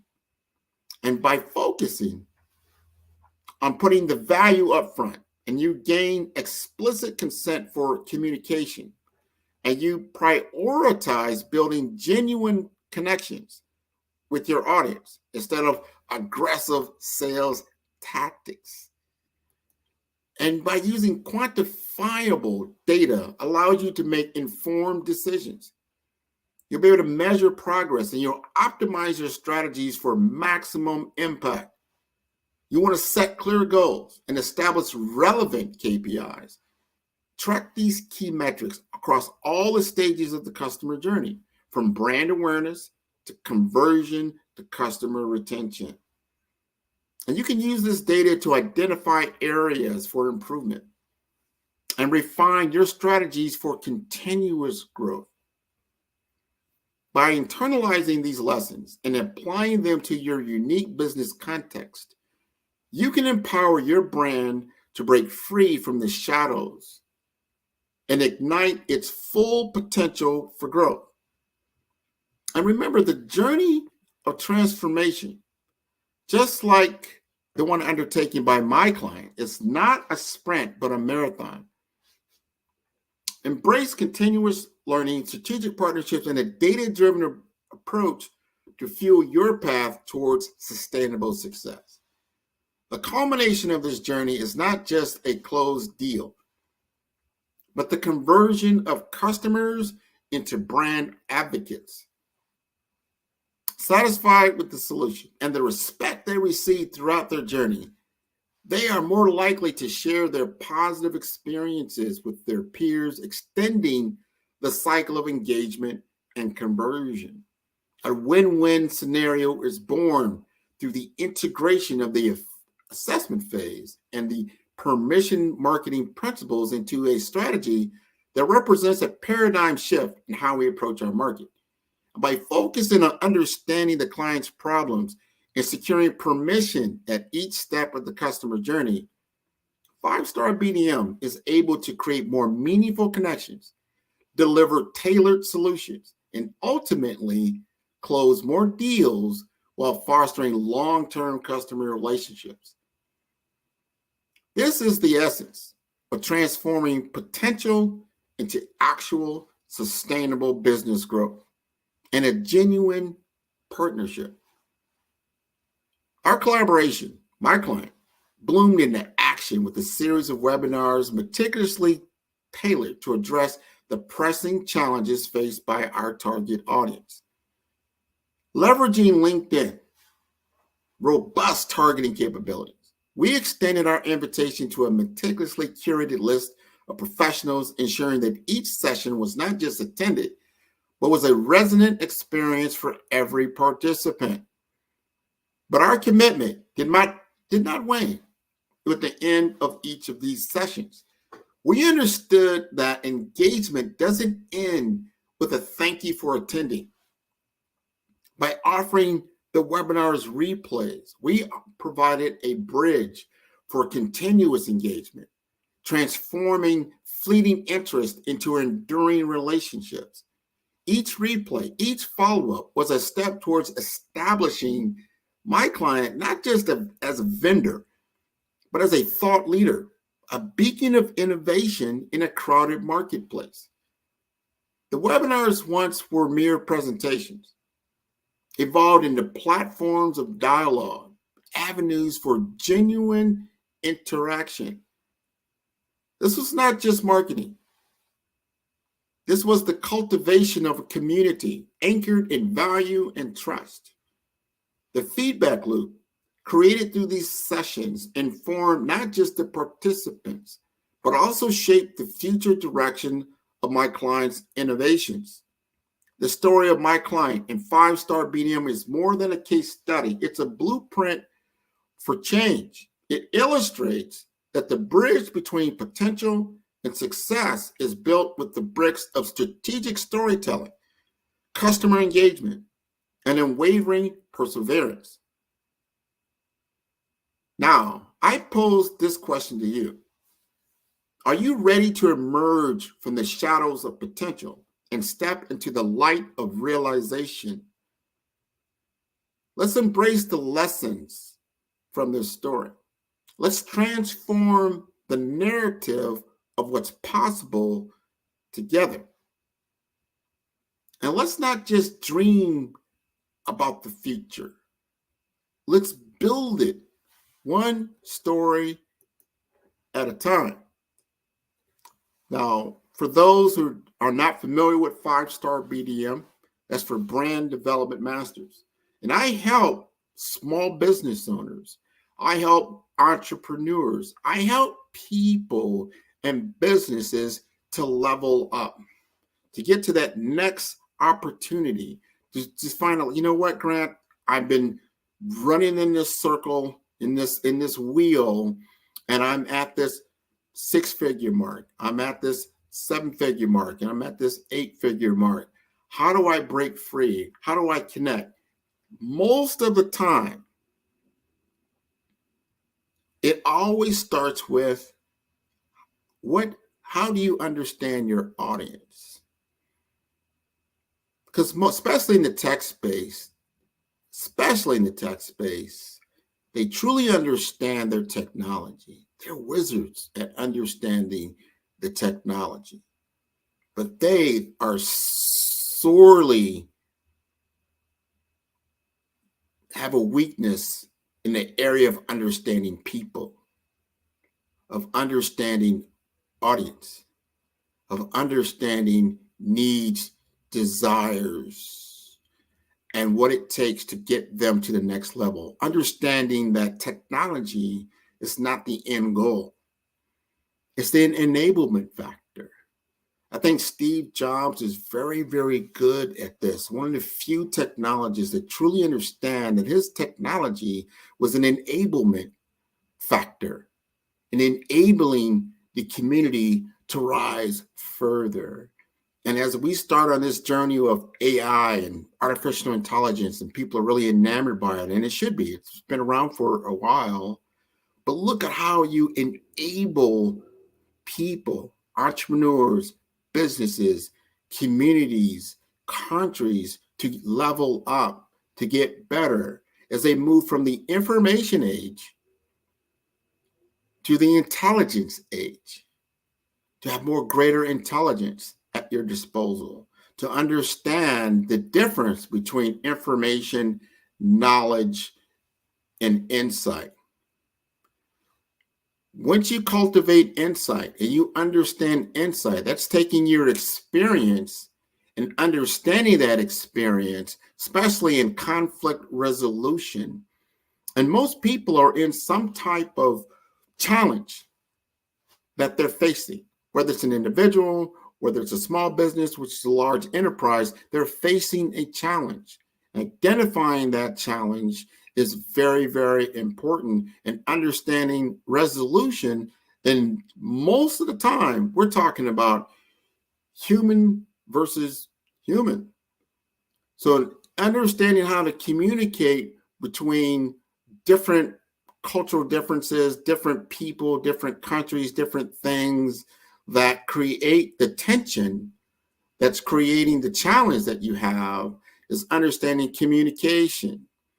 And understanding that in the tech layer, you're just an enablement tool to allow communication to happen more freely, and maybe to understand perception a lot at a higher level than previously understood. It's one of the cool things about technology that I've said repeatedly, probably over the last 2 to 5 years.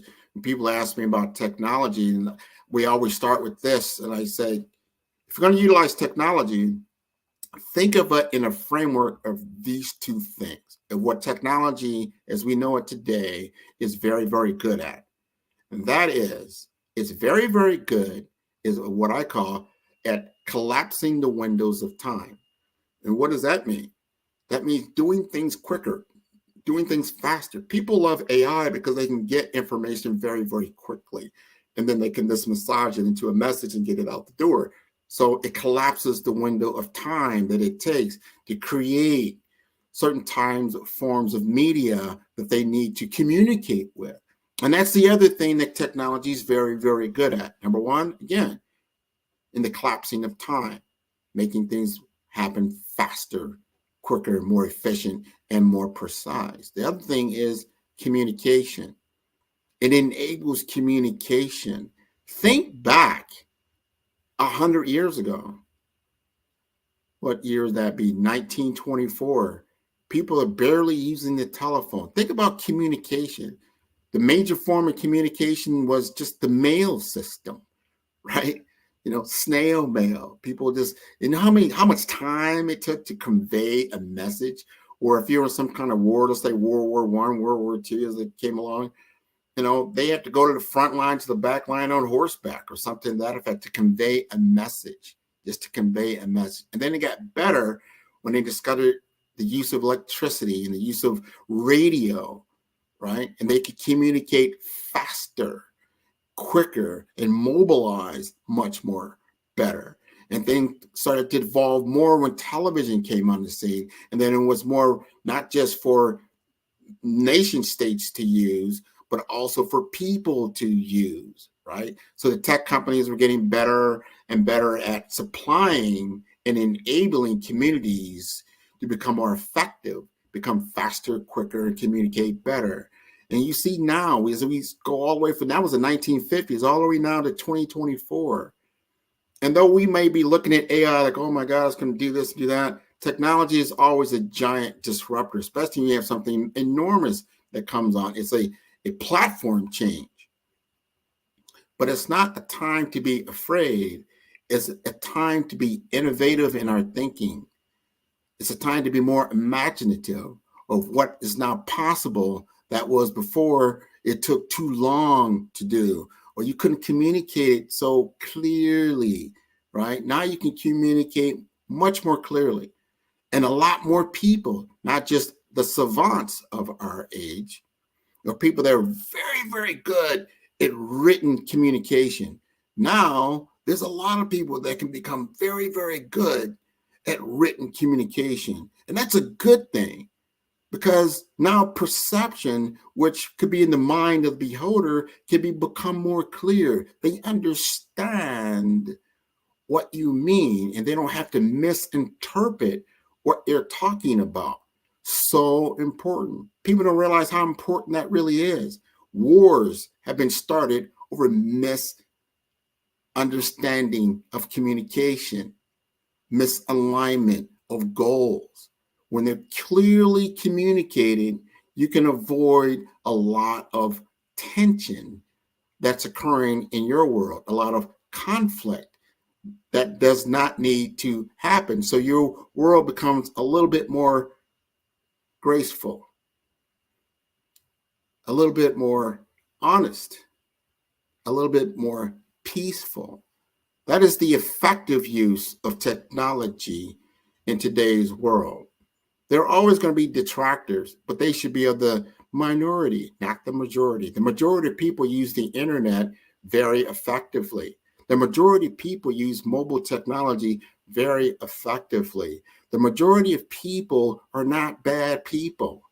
Let's not focus on a few bad detractors. Focus on the technology. And while I've got 1 more minute, I'll talk about people like, well, AI is now taking over with the metaverse. Understand that that's one form of technology. And just because one aspect of one person used it negatively does not mean the technology of itself was negative. It was just utilized in a bad way. And if we take it from that and start to utilize it more positively, get it into the right hands, this could be an evolutionary effect on the human experience. Thank you very much. Thank you so much. Otherwise, that was a good presentation. I really I enjoyed your presentation. I may call you as well, Dr. Grant. Otherwise, thank you so much. And it has been my pleasure to have you on our show. I do not have any question at the moment. Otherwise, if I have questions, I know where to find you. Otherwise, we thank you. And I thank Dr. Eric for giving us this opportunity and also for giving you an opportunity to explain and propound on those important issues. And you use the case study for your client, which is very good. I'm sure those who are watching, they've learned 1 or 2 things which will help them to expand and grow their businesses, because that's what Black Business Expo is all about. Otherwise, when genius is common, I will see you on the other side. Thank you, Nathan. Did you know that approximately 333.34 million businesses exist today, according to a report from 2021? And you may be one of those businesses, or maybe you're not in the business market yet, but you're aspiring to be a business owner. Well, guess what? You're in the right place at the right time. Because let's face it, everything is about timing and opportunity. Hi, my name is Dr. Lotus Richey, and I'm the CEO and founder of the Lotus Richey Coaching and Consulting LLC, along with the Lotus Richey Ignite Show. 15 minutes of success with Dr. Lotus Richey, as well as books to boom your business and bring who you are. And today, I want to bring this amazing message to you about the Black Business Network and the Black Business Olympics. See, the Black Business Network and the Black Business Olympic is designed to help people just like you, that's right, that look like me, to take their business to the next level. Not just in your front yard or your backyard, but globally. The Black Business Network and Black Business Olympics is designed not to just help you survive, but to help you thrive. So join us today as we come together with businesses all around the world to support our students, our children, our young teens, our young entrepreneurs. What we do is we come together to help raise funds for students who are aspiring to be business entrepreneurs, who are aspiring and who are thriving in college. We endow them with a wonderful opportunity to gain scholarships of either a laptop or several thousands of dollars. And we invite you to help be a contributor to this amazing opportunity to help someone that looks just like you. So join us today at our website and let us connect with you and help you ignite and take flight in every area of your life on the Black Business Network and the Black Business Olympics. I'll see you on the other side.